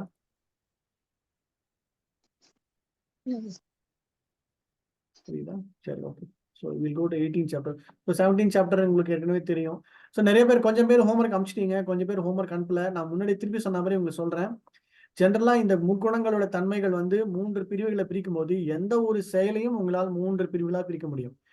ஓகே, சமைக்கிற சமையல்ல இருந்து, சாப்பிடுற சாப்பாடுல இருந்து, நடக்கிறதுல இருந்து, தூங்குறதுல இருந்து 3 விதமா பிரிக்கலாம். ஸோ எல்லாத்துலயுமே சத்துவ நிலையில இருக்கிறது எல்லாமே, கிருஷ்ண உணர்வு இருக்கிறது எல்லாமே சத்துவ நிலையில இருக்கிறது. அதே மாதிரி வந்து சத்துவ நிலை இருக்கிறது எல்லாமே கிருஷ்ண உணர்வு கிடையாது. ஓகே, நல்லா ஞாபகம் வச்சுக்கோங்க. ஒருத்தன் வந்து காத்தால சீக்கிரமா எழுந்திருக்கிறான் அப்படின்னா அது வந்து கிருஷ்ண உணர்வில் இருக்குன்னு அவசியம் இல்லை. அவன் சத்துவ நிலையிலாம் இருக்கலாமே தவிர அதை வந்து அவன் சீக்கிரமா எழுந்திரிச்சு என்ன பண்றாங்கிறத பொறுத்து தான் அது கிருஷ்ண உணர்வு அமையும். ஓகே, ஸோ நீங்க வந்து அந்த அந்த பிரிக்கும் போது கிளியரா புரிஞ்சுன்னு பிரிச்சுக்கோங்க. ஓகே, ஸோ அப்பதான் உங்களுக்கு புரியும். அதாவது செயல்கள் கண்டிப்பாக ஒன்னொன்னா தனியா இருக்கும். மற்றபடி அந்த கலர், அப்புறம் அந்த மிருகங்கள், அதெல்லாம் வந்து அதோடைய பெருவாரியான சுபாவம், அதாவது ப்ரிடாமினன்ட் குவாலிட்டி. இப்போ நீங்க வந்து இப்போ ஒயிட் எடுத்தீங்கன்னா ப்ரிடாமினன்ட் குவாலிட்டி வந்து சத்வம். அதே ஒயிட் ஒரு வேற இதுல பாத்தீங்கன்னா அது வேற விட இருக்கலாம். ஓகே, அதே மாதிரி தான் வந்து எந்த கலர் எடுத்திருந்தாலும், இப்போ ரெட் கலர் எடுத்தீங்கன்னா ப்ரிடாமினன்ட்லி ரஜோகுணம். பட் அதே ரெட்டை மற்ற இதுக்கு கரெக்டான அளவு கரெக்டான பயன்படுத்தினா அது மற்றதுக்கும் வரும். ஓகே, ஸோ அதனால மற்ற விஷயங்களை பொறுத்த வரைக்கும் ப்ரிடாமினண்டா இருக்கிறது என்ன. பட் ஆக்ஷன்ஸை பொறுத்த வரைக்கும் கண்டிப்பா உங்களால பிரிச்சு எடுக்க முடியும். என்னென்ன சாப்பிட்றதுலேருந்து, தூங்குறதுலேருந்து, என்ன செயல்கள் செய்தாலும், பேசுறதுலேருந்து, நடக்கிறதுலேருந்து, ஸ்போர்ட்ஸ் கூட நீங்க எழுதலாம். ஆக்சுவலாக நீங்க ஸ்போர்ட்ஸ் கொடுத்தானு தெரியல. ஸ்போர்ட்ஸ் ஆக்டிவிட்டிஸ் நீங்க என்ன ஸ்போர்ட்ஸ் ஆக்டிவிட்டி எடுத்தாலும் அந்த ஸ்போர்ட்ஸ் ஆக்டிவிட்டி கூட உங்களால 3 விதத்துல பிரிக்க முடியும். சில பேர் அமைச்சிருக்கீங்க, சில பேர் அனுப்பல. முடிஞ்ச வரைக்கும் ட்ரை பண்ணுங்க. இது வந்து உங்களுடைய செல்ஃப் இதுதான். நீங்க எவ்வளோக்கு அளவு உங்களால அதை வந்து கிளியரா புரிஞ்சுக்க முடியும் அப்படிங்கிறது. ஏதாவது டவுட் இருக்கா அந்த முக்குணங்கள்ல? ஹரே கிருஷ்ணா பிரபு. சொல்லுங்க. இந்த வர்ணம் வச்சு முன்னேறதுன்றது எல்லாருமே ஹியூமன் பீயிங் எடுத்தாச்சு. அதுல சாஸ்திரம் சிலது வந்து எக்ஸெப்ஷனாக இருக்குதா? இப்ப லோயர் வர்ணத்துல இருக்கிறவங்களுக்கு எக்ஸெப்ஷனா? கொஞ்சம் கொஞ்சம் இருக்கும். ஆமா, இப்போ வந்து இப்போ லோயர் வர்ணங்களுக்குலாம் கண்டிப்பா நிறைய எக்ஸெப்ஷன்ஸ் உண்டு. அது இப்போ வர்ணத்துல மேல இருக்கிறவங்களுக்கு ஜாஸ்தி உண்டு. அதோட லோவர் இருக்கிறவங்களாம் கண்டிப்பா கம்மி தான். அவங்களுக்கு ஒன்றும் பெருசா கிடையாது. கண்டிப்பா வந்து, ஆனா அதுல அவங்களோட இதுல பாத்தீங்கன்னா அந்த அந்த சின்சியாரிட்டி, இப்போ நீங்க வந்து இப்போ நார்மலா இப்போ வந்து தமிழ்ல எப்படி சொல்லுவாங்க, அந்த கீழ்நிலை இருக்கிற சூத்திர நிலை இருக்கிறவங்களோட இது பாத்தீங்கன்னா அவங்களுக்கு சாஸ்திர விதிகள் பிரகாரம் பாத்தீங்கன்னா நிறைய இருக்காது. ஆனா அவங்க விதி பிரகாரம் என்ன, நேர்மையா இருக்கணும், நாணயமா இருக்கணும், செய்கின்ற செயல்கள் மேல ஒரு ஈடுபாடு இருக்கணும். அந்த மாதிரி சில ரெகுலேஷன்ஸ் இருக்கும். அதே மாதிரி அவங்களுடைய வழிபாட்டு முறையும் ரொம்ப சிம்பிளா தான் இருக்கும். ஓகே, ஆனா அது நீங்க அந்த அந்த வர்ணம் ஆசிரமம் மேல மேல முன்னேற முன்னேற ரூல்ஸ் அண்ட் ரெகுலேஷன்ஸ் ஜாஸ்தியா இருக்கும். ஃபாலோ பண்றதும் அதுக்கு தகுந்த மாதிரி இருக்கும். ஓகே, ஹரே கிருஷ்ணா. பட் அந்தந்த இதுக்கு தகுந்த மாதிரி அவங்க பண்ணணும், அதுதான் மெயின். மற்றபடி கிருஷ்ணர் வந்து ரொம்ப ரொம்ப கருணை வாய்ந்தவர். ஓகே, அது நம்ம வந்து அதை சரியா ஃபாலோ பண்ணாதான் நமக்கு, இல்லை ஃபாலோ பண்ணலன்னா தான் பிரச்சனை.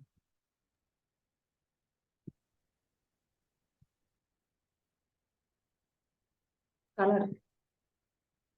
Okay, 18th Hare chapter Krishna Prabhu. சொல்லுங்க. ஹரே கிருஷ்ணா. ஹரே கிருஷ்ணா பிரபு. சொல்லுங்க. பிரபு, இந்த ஒவ்வொரு இந்த செயல்கள்ல வந்து இந்த முக்குணங்கள்ல பிரிக்க சொன்னீங்க இல்லையா? அதாவது இப்ப நம்ம வாக்கிங், அதாவது பேசுறது, நடக்கிறது, இதெல்லாம் வந்து எதுல, அதாவது இந்த குணத்துல இப்படி இருக்கும், சத்துவ குணத்துல நடந்தா எப்படி இருக்கும், அப்படி தானே பிரபு பிரிக்கணும் அது? இப்படி நடந்தா இந்த மாதிரி இருந்தா அது சத்துவகுணம். ஆக்சுவலா சத்துவகுணத்துல இப்படிங்கிறது கூட இப்படி இருந்தா சத்துவகுணம். நீங்க எப்படி வேணா எழுதலாம். அப்ப கலர் வந்து பொறுத்த வரைக்கும் எப்படி பிரபு, அதையும் இதே மாதிரி பிரிக்கணுமா, இல்ல அது கலர் வந்து இதுல ப்ரிடாமினண்டா சொன்னா போதும். கலர் வந்து ஜென்ரலா வந்து ப்ரிடாமினண்டா, அதாவது கலர், அப்புறம் வந்து இந்த அனிமல்ஸ், பேர்ட்ஸ், ஸ்போர்ட்ஸ், இதெல்லாம் பாத்தீங்கன்னா எது ப்ரிடாமினண்டா இருக்கும் அப்படிங்கிறது. ஓகே. அப்ப நம்மளோட ஆக்டிவிட்டிஸ் மட்டும் அந்த ஒவ்வொரு இதுல எப்படி செய்யறோமோ அதெல்லாம் இந்தந்த குணங்கள்ல வரும்னு சொல்லிட்டு சொல்லுங்க. ஆமா. ஏன்னா அதுதான் வந்து உங்களுக்கு டிசிஷன் வச்சு இதெல்லாம் எதுக்கு பண்றோம் அப்படின்னா, உங்களுக்கு ஒரு பெர்ஸ்பெக்டிவ், உங்களுக்கு ஒரு வியூ கிடைக்கும். பிளஸ் நீங்களும் நெக்ஸ்ட் டைம் வந்து ஒரு விஷயத்த யாராவது இப்படி செய்யறாங்கன்னா நீங்க அதுக்கு தகுந்தாற் போல உங்களால வந்து டிசிஷன் எடுக்க முடியும். அதுக்கு தகுந்தாற் போல உங்களுடைய இப்போ தமிழை பொதுவா சொல்லுவாங்க, யாராவது ஆத்திரமா பேசிட்டு இருக்காங்கன்னா என்ன அர்த்தம், புத்தி சரியா இல்லைன்னு அர்த்தம். ஸோ அந்த சமயத்துல ஆத்திரமா பேசுற சமயத்துல நம்ம எந்த டிசிஷனும் இது பண்ணாம அப்படியே அவங்க பேசுறது அப்படியே விட்டுடணும் இல்லையா. ஸோ அவங்க பேசுறாங்கன்னா அதுக்கு தகுந்த நம்ம எதிர்த்து பேசாம அப்படியே விட்டோம்னா அது வந்து நல்லதுல முடியும். இல்லைன்னா வந்து அனாவசியமான பிரச்சனைகள். ஸோ அதனால இது எல்லாத்தையும் எதுக்கு நம்ம பண்றோம் அப்படின்னா, நம்ம பிரச்சனைகள், வாழ்வில் அன்றாடம் செய்கின்ற விஷயங்கள், அன்றாடம் பார்க்கின்ற விஷயங்களை எப்படி நம்ம எதிர்கொள்கின்றோம் அப்படிங்கிறத நம்ம வந்து தெளிவா பண்றதுக்கான ஒரு வாய்ப்பு. அவ்வளவு. நாளைக்கே நம்ம ஏதோ ஒன்று டிசிஷன்ல ஒரு பாயிண்ட் ஆஃப் வியூல இருக்கோம், அது எப்படி நம்ம மேனேஜ் பண்றோம் அப்படிங்கிறது தான். So Bhakti Shastri will give you one way of how to you improve your character, improve your personality, improve your way to deal with problems, improve your deal with how to manage different kind of people. ஒரு நாளைக்கு நிறைய விதமான மக்களை பார்க்குறோம், இல்ல ஒரே மக்களை பலவிதமான கேரக்டர்ல பார்க்குறோம், அன்னைக்கு அந்தந்த டைம் தகுந்தார் போல. ஸோ அதையும் நம்ம எப்படி மேனேஜ் பண்றோம் அப்படிங்கிறது. Okay okay, thank you so much. Hare Krishna. Hare Krishna Prabhu. Prabhu, இப்போ வந்து நம்ம கிருஷ்ண உணர்வுல செயல்படுறது மாத்திரம் சத்வகுணம்னு எழுதணும், அப்படிதானே பிரபு சொல்றீங்க? இல்ல இல்ல, இப்போ காலையில சில பேர் எழுந்திருக்காங்க, காலையில சீக்கிரம் எழுந்திரிச்சு பூஜை எல்லாம் பண்றாங்க. ஓகே, அதுவும் கிட்டத்தட்ட பார்த்தா சத்துவகுணம் மாதிரி தான் இருக்கும். ஆனா அவங்க அதோட நோக்கம் என்னன்னு பாத்தீங்கன்னா வேற ஏதாவது இருக்கும். ஸோ நீங்க எழுதும்போது காலையில் 4 மணிக்கு எழுந்திருக்கிறது சத்துவகுணம் கரெக்ட் தான். ஆனா அந்த 4 மணிக்கு எழுந்துச்சு என்ன பண்றாங்கிறத பொறுத்து இருக்கு. ஓகே பிரபு, இப்போ அவங்க வேலைக்காக போறாங்கன்னு வச்சுக்கோங்களேன், காலையில ஏர்லி மார்னிங் எழுந்துச்சு கிளம்புறாங்கன்னா அப்போ அது ரஜோகுணத்துல வருமா பிரபு? அது வேற ஒண்ணும் பண்ண முடியாது, வேலைக்கு போறது ஒண்ணும் பண்ண முடியாது. பட் காலையில 4 மணிக்கு எழுந்துட்டு வந்துட்டு நான் இது பண்றேன், நான் வந்து வேற ஏதாவது பண்றேன் அப்படின்னா கண்டிப்பா அது வந்து ரஜோகுணத்துல வரும். இல்ல நியூஸ் பேப்பர் படிக்கிறது. ஆமா, சில பேர் நான் பாருங்க காலங்காத்தாலே எழுந்து முதல்ல டீ குடிச்சிட்டு தான் மத்த வேலையை செஞ்சு ஓடுவாங்க. அந்த மாதிரி நிறைய இருக்கு. யோகா பண்றது கூட ரஜோகுணம் தானே. யோகா பண்றது கூட வந்து அதான் நான் திருப்பி சொல்றேன், யோகா பண்றது வந்து எதுக்காக யோகா பண்றோம் அப்படிங்கறத வந்து பாத்துக்கணும். ஸோ உடம்பு வச்சுக்கிறது, உடம்ப நீட்டா பண்றது ஓகே. பட் அந்த உடம்ப நீட்டா பண்றதுனால வந்து நான் தான் யோகா பண்றேன் அப்படின்னு ஒரு டம்மமா இருந்தா ரஜோகுணம். இல்ல நான் யோகா பண்றது மூலமா வந்து எனக்கு நிறைய சேவை பண்றதுக்கான வாய்ப்பு கிடைக்குது, யோகா பண்றதுனால நான் ஃபிட்டா இருக்கிறதுனால இன்னும் கொஞ்சம் நிறைய அப்படின்னா தென் யோகா இஸ் ஓகே. பிரபு, பலநோக்கு செயல்கள் அது செய்யறாங்கன்னா அது ரஜோகுணத்துல தானே பிரபு வரும் காலையில? கண்டிப்பா கண்டிப்பா. இப்ப தமோ குணத்துல அப்படி இருக்காங்கன்னா அவங்க காலையில எழுந்துக்க மாட்டாங்களா பிரபு? அதாவது மோஸ்ட்லி அந்த மாதிரி தமோ எப்படின்னா ரஜோகுணத்துக்கும் தமோ குணத்துக்கும் என்ன வித்தியாசம் கிளியரா புரிஞ்சுக்கோங்க. ரஜோகுணம் சில சமயம் ரொம்ப டாப்பா இருக்கும், சில சமயம் ரொம்ப தேவைன்னா பயங்கரமா பண்ணுவாங்க, அவங்கள மாதிரி யாராலுமே பண்ண முடியாது ரஜோகுணம். ஓகே, இல்லைன்னா ஒண்ணுமே பண்ண மாட்டாங்க. தமோ குணம் எப்பவுமே ஒண்ணுமே பண்ண மாட்டாங்க. நீங்க வந்து இப்ப ஒரு எக்ஸாம்பிள் நடக்கிறது, சில பேர் நடக்கிறது நடக்கிறது சில பேர் தேவைன்னா ரொம்ப ஃபாஸ்டா நடப்பாங்க, அப்படியே பயங்கரமா அப்படியே பர்ஃபெக்டா நடந்து அப்படியே இது பண்ணுவாங்க. ஓகே, தேவையில்லை அவங்களுக்கு இது இல்லை அப்படின்னா அவங்க இஷ்டத்துக்கு நடப்பாங்க. ஒரு ஒரு வேவரிங்கா இருக்கும், ஒரு ஸ்டெடினஸ் இருக்காது. தமோ குணம் எப்பவுமே ஸ்டெடினஸ் இருக்காது. நீங்க வந்து உன் பின்னாடி நெருப்பு எரியுதுப்பா, உன்னை வந்து வண்டி இடிக்க போனா கூட வந்து அவங்க வந்து அந்த அந்த மாதிரி ஒரு சத்துவ நிலை வந்து எப்பவுமே ஸ்டெடியா இருப்பாங்க, எப்பவுமே பர்ஃபெக்டா இருப்பாங்க, எந்த விதமான இதுவும் இல்லாம இருக்குது சத்துவம். ஓகே.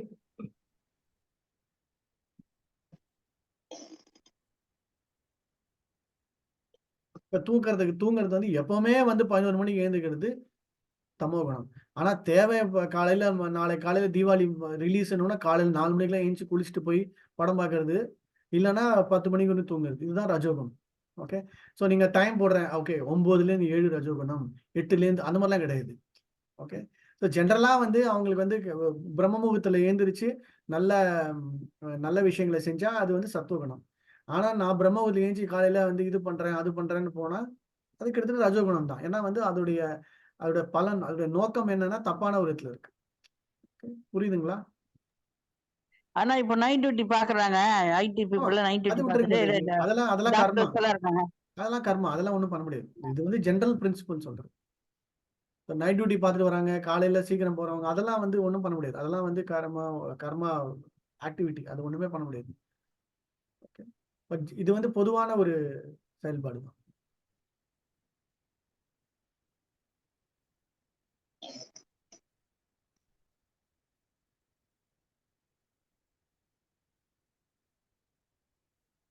சரி, இதே மாதிரி நான் சொல்ற விஷயம் எல்லாமே எப்படின்னா டு டிரா கன்க்ளூஷன்ஸ்.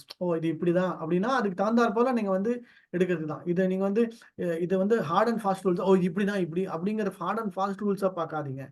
ஸோ இது தெரிஞ்சுக்கிறது மூலமா நமக்கு வந்து அதை எப்படி நம்ம பயன்படுத்த போறேன் அப்படிங்கிறது தான் உங்களோட ஹோம்ஒர்க்கா. இந்த பிளாக் கலர்ல வந்து பிளாக் கலர்லாம் இது போடுறாங்க சில பேரு. அதெல்லாம் வந்து கேட்டோம் போனேன். அது பிளாக் கலர் நீங்க வந்து கிருஷ்ணரே பிளாக் கலரா இருக்கிறாரு அப்படின்னு சொன்னீங்க. ஆமா, கிருஷ்ணரே பிளாக் அது கலர் எப்படி? தான். ஆனா அதை எந்த அளவுக்கு பயன்படுத்துறோமோ அந்த அளவுக்கு தான் பயன்படுத்துறோம் இல்லையா? அது எப்படி பயன்படுத்துறோங்கிறத பொறுத்து தான் அது வந்து கண்டிப்பா அது வந்து அந்த குணத்தோடைய அது எப்படி பயன்படுத்துறது பிளாக் கலர் போட்டா பிரபு? நீங்க நீங்க இப்ப ஒரு ஒரு எக்ஸாம்பிள் ஒரு ஒரு ஒரு ஒரு அழகா ஒரு கோலம் வரைகிறீங்க. இல்ல ஏதோ ஒண்ணு வரைகிறீங்கன்னா, எந்த அளவுக்கு பிளாக்கோட குவாலிட்டி தேவையோ அந்த அளவுக்கு அதை பயன்படுத்துறீங்க. அவ்வளவுதான். ஃபுல்லா பிளாக் அடிச்சீங்கன்னா அப்புறம் என்ன இருக்கு? ஆமா. ஸோ கிருஷ்ணரே வந்து அகில ரசாமிருத்த மூர்த்தி. அதாவது பலவிதமான வர்ணங்கள், பலவிதமான இதுவா இருந்தா அவரு அதுதான். ஸோ அதுதான் வந்து அதுதான் உங்களை டிஃபரன்ஷியேட் பண்றது. சில சமயம் மேகஷாமா அப்படின்னு சொல்றாங்களே, மேகத்தோட கலரும் சொல்றாங்க. கரெக்ட் தான், நீங்க கரெக்ட் தான். பிளாக் கலர் இல்ல மேகத்தோட கலர் தான் அப்படின்னு சொல்றாங்க. அது எப்படி பிரபு? மேகஷாமம் தான். மேகஷாமம்னா கருப்பு கருநீல வண்ணன் தான். அது கரெக்ட் தான். அவரோட கலர் அந்த மாதிரி. அதுக்காக வந்து அவரு ஃபுல்லாவே எல்லாருமே வந்து அந்த மாதிரி அப்படிங்கிறது தப்பான விஷயம். அவ்வளவு. இப்ப அது மாதிரி பிளாக் கலர் அவரோட நல்ல கலருக்கு சாரி எல்லாம் கட்டுறாங்க, இதெல்லாம் போட்டுக்கிறாங்க. அது வந்து சத்துவ குணமா ரஜகுணமா பிரபு? அதான் சொல்ல வரேன். திருப்பியும் சொல்ல வரேன். அந்த மாதிரி போட்டுக்கிறது தப்பு இல்ல. அதை போட்டுட்டு அவங்க என்ன பண்றாங்க, அதை வச்சு அவங்க என்ன ஹெல்ப் பண்றாங்கிறத பொறுத்து தான். சோ நான் தான் திருப்பி உங்களுக்கு சொல்றேன். ஒரு விஷயத்த பாக்குறீங்கன்னா அது அதனால வச்சு கிடையாது. அதனுடைய தாக்கம், அதனுடைய தன்மை, அதோட குவாலிட்டினால வர்றது தானே தவிர அந்த கலர்னால கிடையாது. ஞாபகம் வச்சுக்கோங்க. சரி சரி. தேங்க்யூ. இப்ப சிகப்பு கலர்னா பொட்டு வச்சிருக்கிறது ஓகே. அதுக்காக வந்து ஃபுல்லா சிகப்பு கலர்லயே வந்து வீட்டை பெயிண்ட் அடிச்சு வச்சீங்கன்னா அது வந்து கண்டிப்பா ரஜோகுணத்துல போய் சேரும். அதே சிகப்பு கலர் சில விஷயத்துக்கு நல்ல விஷயத்துக்கு பயன்படுத்தினா அது கண்டிப்பா சத்துவகுணத்துல வந்து சேரும். தப்பு இல்ல. மங்களகரமான விஷயங்கள் பாத்தீங்கன்னா சிவப்பு கலர் கண்டிப்பா உண்டு. தப்பே இல்லை. ஆனா அதையே வந்து ஓவரா வந்து பிரிடாமினென்ட்டா அதை கொண்டு போய் வேற ஏதாவது ஒரு விதத்துக்கு பயன்படுத்திங்கன்னா அது வந்து ரஜோகுணத்துல போய் சேரும். கோபி சில பேர் ரோஸ் கலர் கூட போடுறாங்க. ரோஸ் கலர் கூட வீட்டுல வந்து இது ஒயிட் வாஷ் பண்றாங்க. ரோஸ் கலர்ல, எல்லோ கலர்ல கூட பண்றாங்க. அது என்ன பிரபு? நீங்க தான் முடிவு பண்ண. எனக்கு தெரியாது. நீங்க தான் சொல்லணும். அது ஒயிட் கலர்லாம் வந்து சத்துவ குணத்துல தானே வரும் பிரபு. பிளசண்டா, அதாவது ஜெனரலா வந்து உங்களுக்கு அதை பார்க்கும்போது பிளசண்டா இருக்கு. உங்களுக்கு பார்க்கும்போது நல்ல பிரைட்டா நான் பாக்குறதுக்கு அவ்வளவுதான், அவ்வளவுதான். அதான் உங்களுக்கு திருப்பி சொன்ன மாதிரி சில விஷயங்கள் நீங்க பார்க்கும்போது என்ன பெர்ஸ்பெக்டிவ்ல எந்த கண்ணோட்டத்துல பாக்குறீங்களோ அதை பொறுத்து நீங்க அதை முடிவு பண்றீங்க. எல்லோ கலர் பார்த்தா அது வந்து ஒரு மங்களகரமா இருக்கும் வீடு அப்படின்னு. அது மாதிரி எடுத்துக்கலாம். தப்பு இல்லை.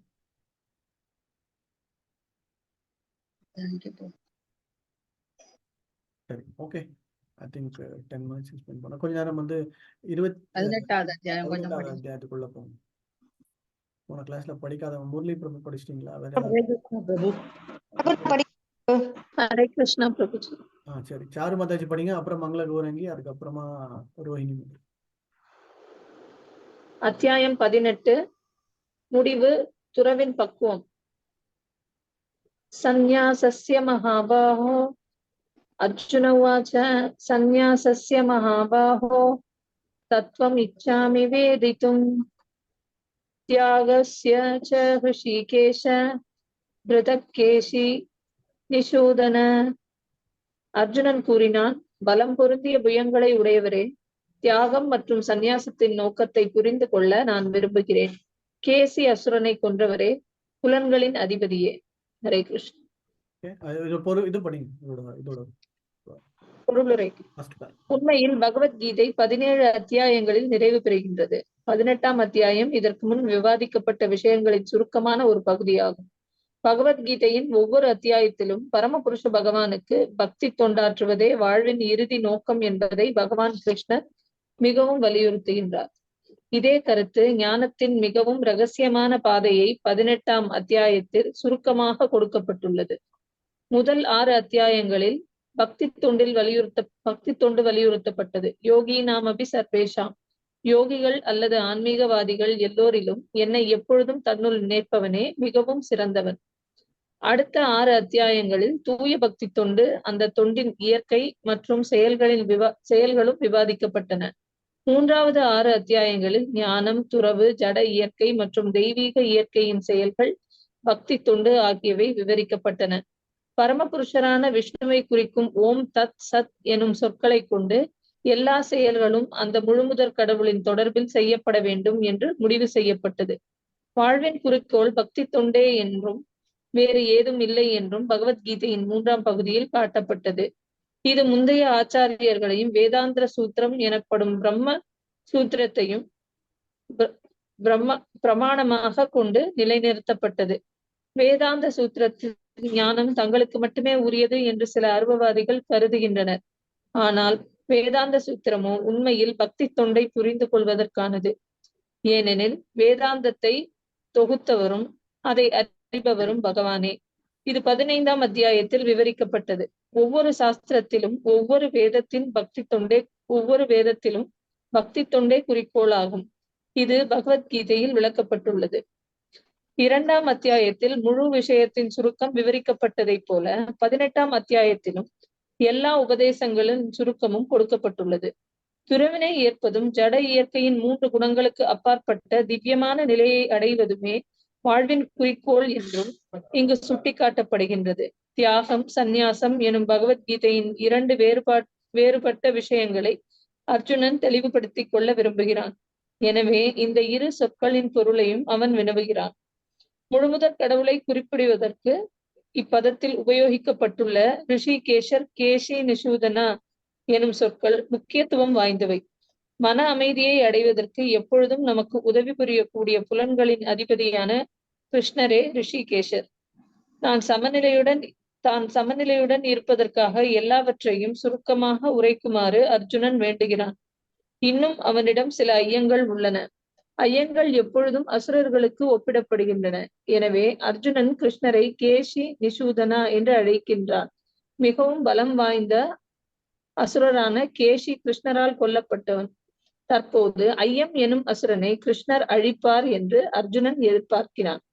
ஹரே கிருஷ்ணா. ஹரே கிருஷ்ணா. ஸோ இந்த சாப்டர்ல கன்க்ளூஷன், அதான் பகவத்கீதை கன்க்ளூஷன். முன்னாடியே சொன்ன மாதிரி 2வது அத்தியாயம் வந்து பகவத்கீதை சுருக்கம்.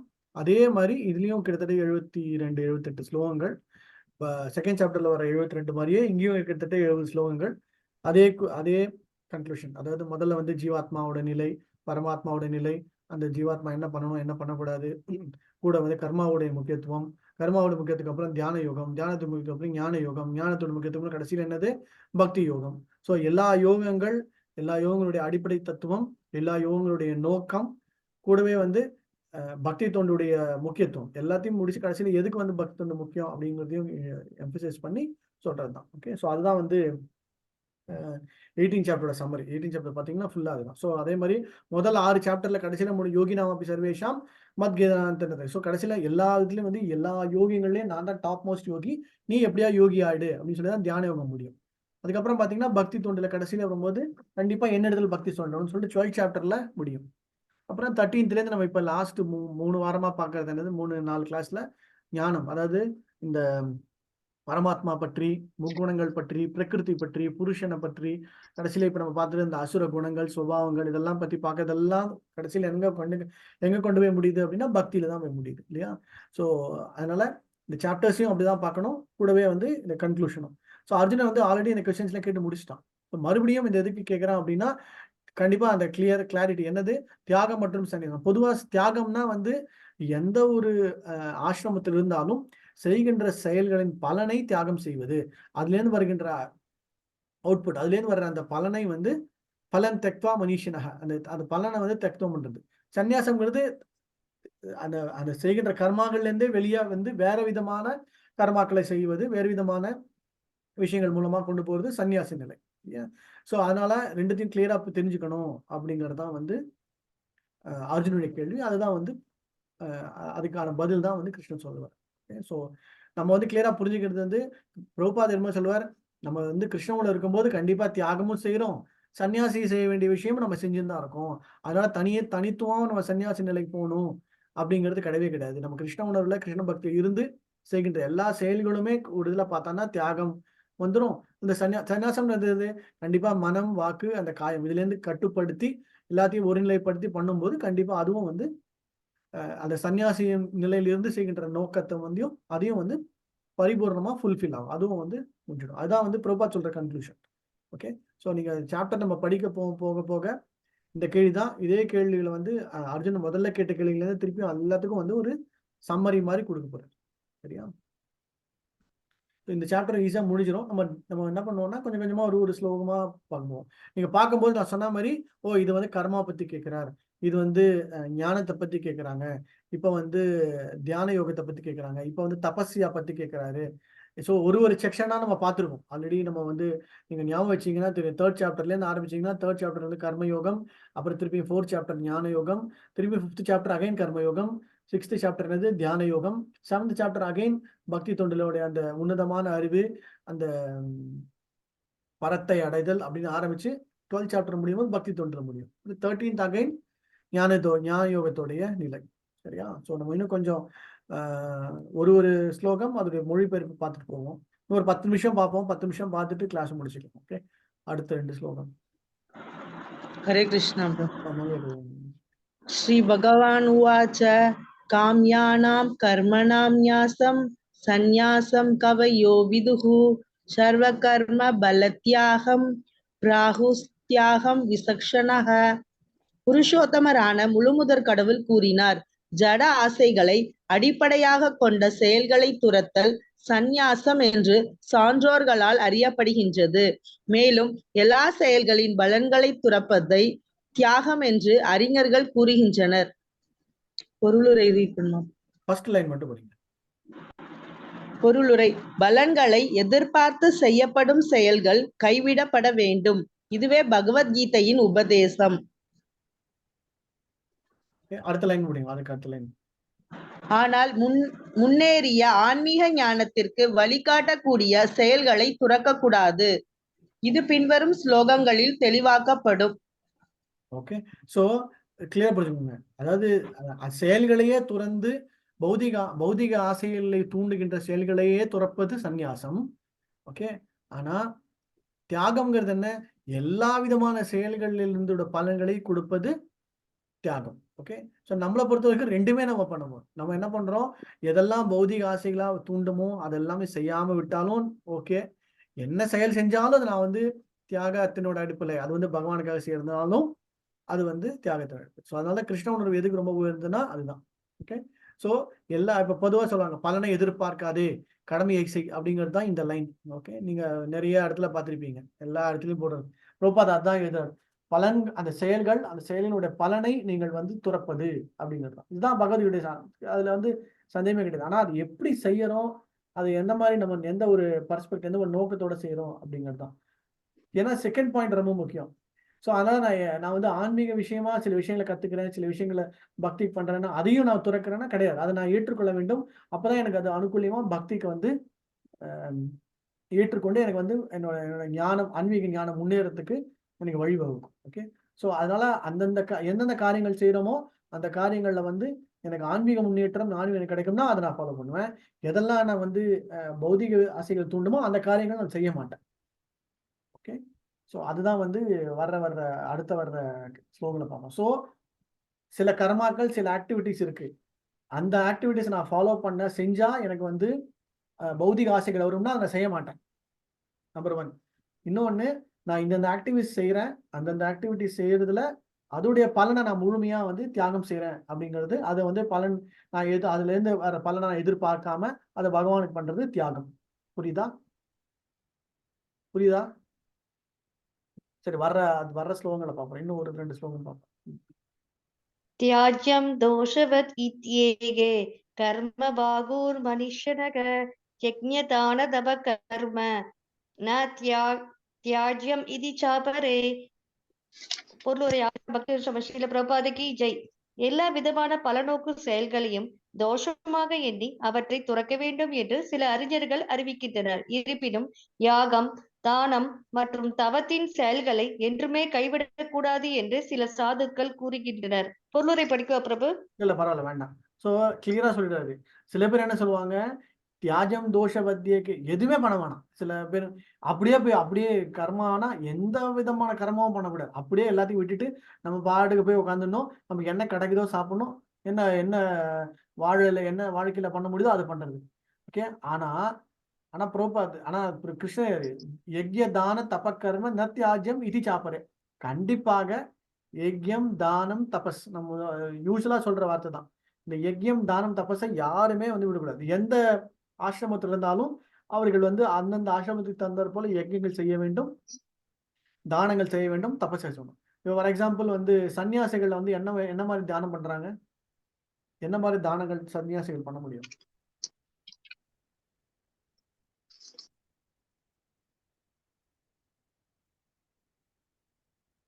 சரி, கிரகஸ்தர்கள் தானம் பண்றதுன்னா என்ன பண்ணுவாங்க? என்ன மாதிரி தானம் பண்ணுவாங்க கிரகஸ்தர்கள்?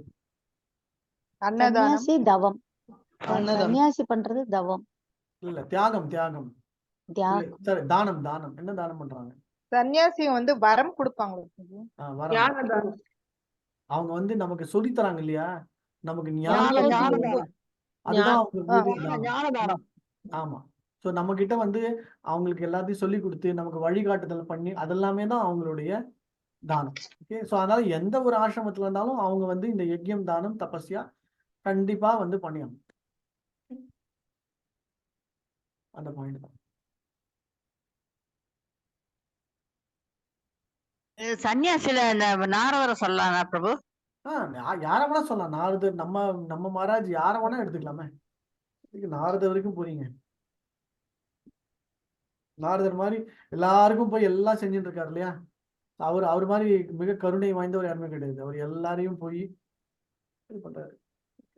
பிரபுபாதர் எடுத்துக்கோங்க, மகாராஜ் எடுத்துக்கோங்க, சைத்தன்ய மகாபிரபு எடுத்துக்கோங்க, எல்லாருமே வந்து அதை வந்து அவங்க கொண்டு போய் சேர்க்கணும். தனக்கு தெரிஞ்ச ஒரு விஷயத்த மற்றவங்களுக்கு எடுத்து கொடுக்கணும், மற்றவங்களும் அதை ஃபாலோ பண்ணணும் அப்படிங்கிறது ஒரு நல்ல தானத்தினுடைய உயர்ந்த ஒரு கொள்கை தானே. பொதுவா தானத்துடைய கொள்கை என்ன அப்படின்னா, என்கிட்ட என்ன இருக்கோ அதை மற்றவங்களுக்கு கொடுக்கணும், என்கிட்ட என்ன ஜாஸ்தியா இருக்கும் கொடுங்கன்னா பௌதிக விஷயமா இருக்கும். ஆனா ஆன்மீக விஷயத்துல தானம்ங்கிறது என்னன்னா, என்கிட்ட என்ன இருக்கோ அதை அப்படியே கொடுத்துடணும் அப்படிங்கிறது தான் ஆன்மீக நிலையில இருக்கும். எனக்கு தெரிஞ்சிச்சு, இதை நான் மற்றவங்களுக்கு சொல்லிடணும்.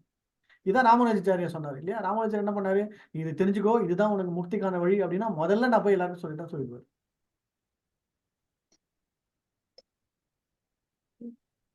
ஆத்ம ஞானம் கொடுக்கறது, தீட்சை கொடுக்கறது எல்லாம் கூட அதுல சொல்லலாம். எல்லாமே அது கருணை, தன்னுடைய கருணையை மூழ்கம். சரி, ஓகே, ஐ திங்க் இதோட ஸ்டாப் பண்ணி போறோம். இந்த ஸ்லோகத்தை நிறுத்திப்போம். அடுத்த வாரம் தொடர்ந்து 3வது ஸ்லோகத்துல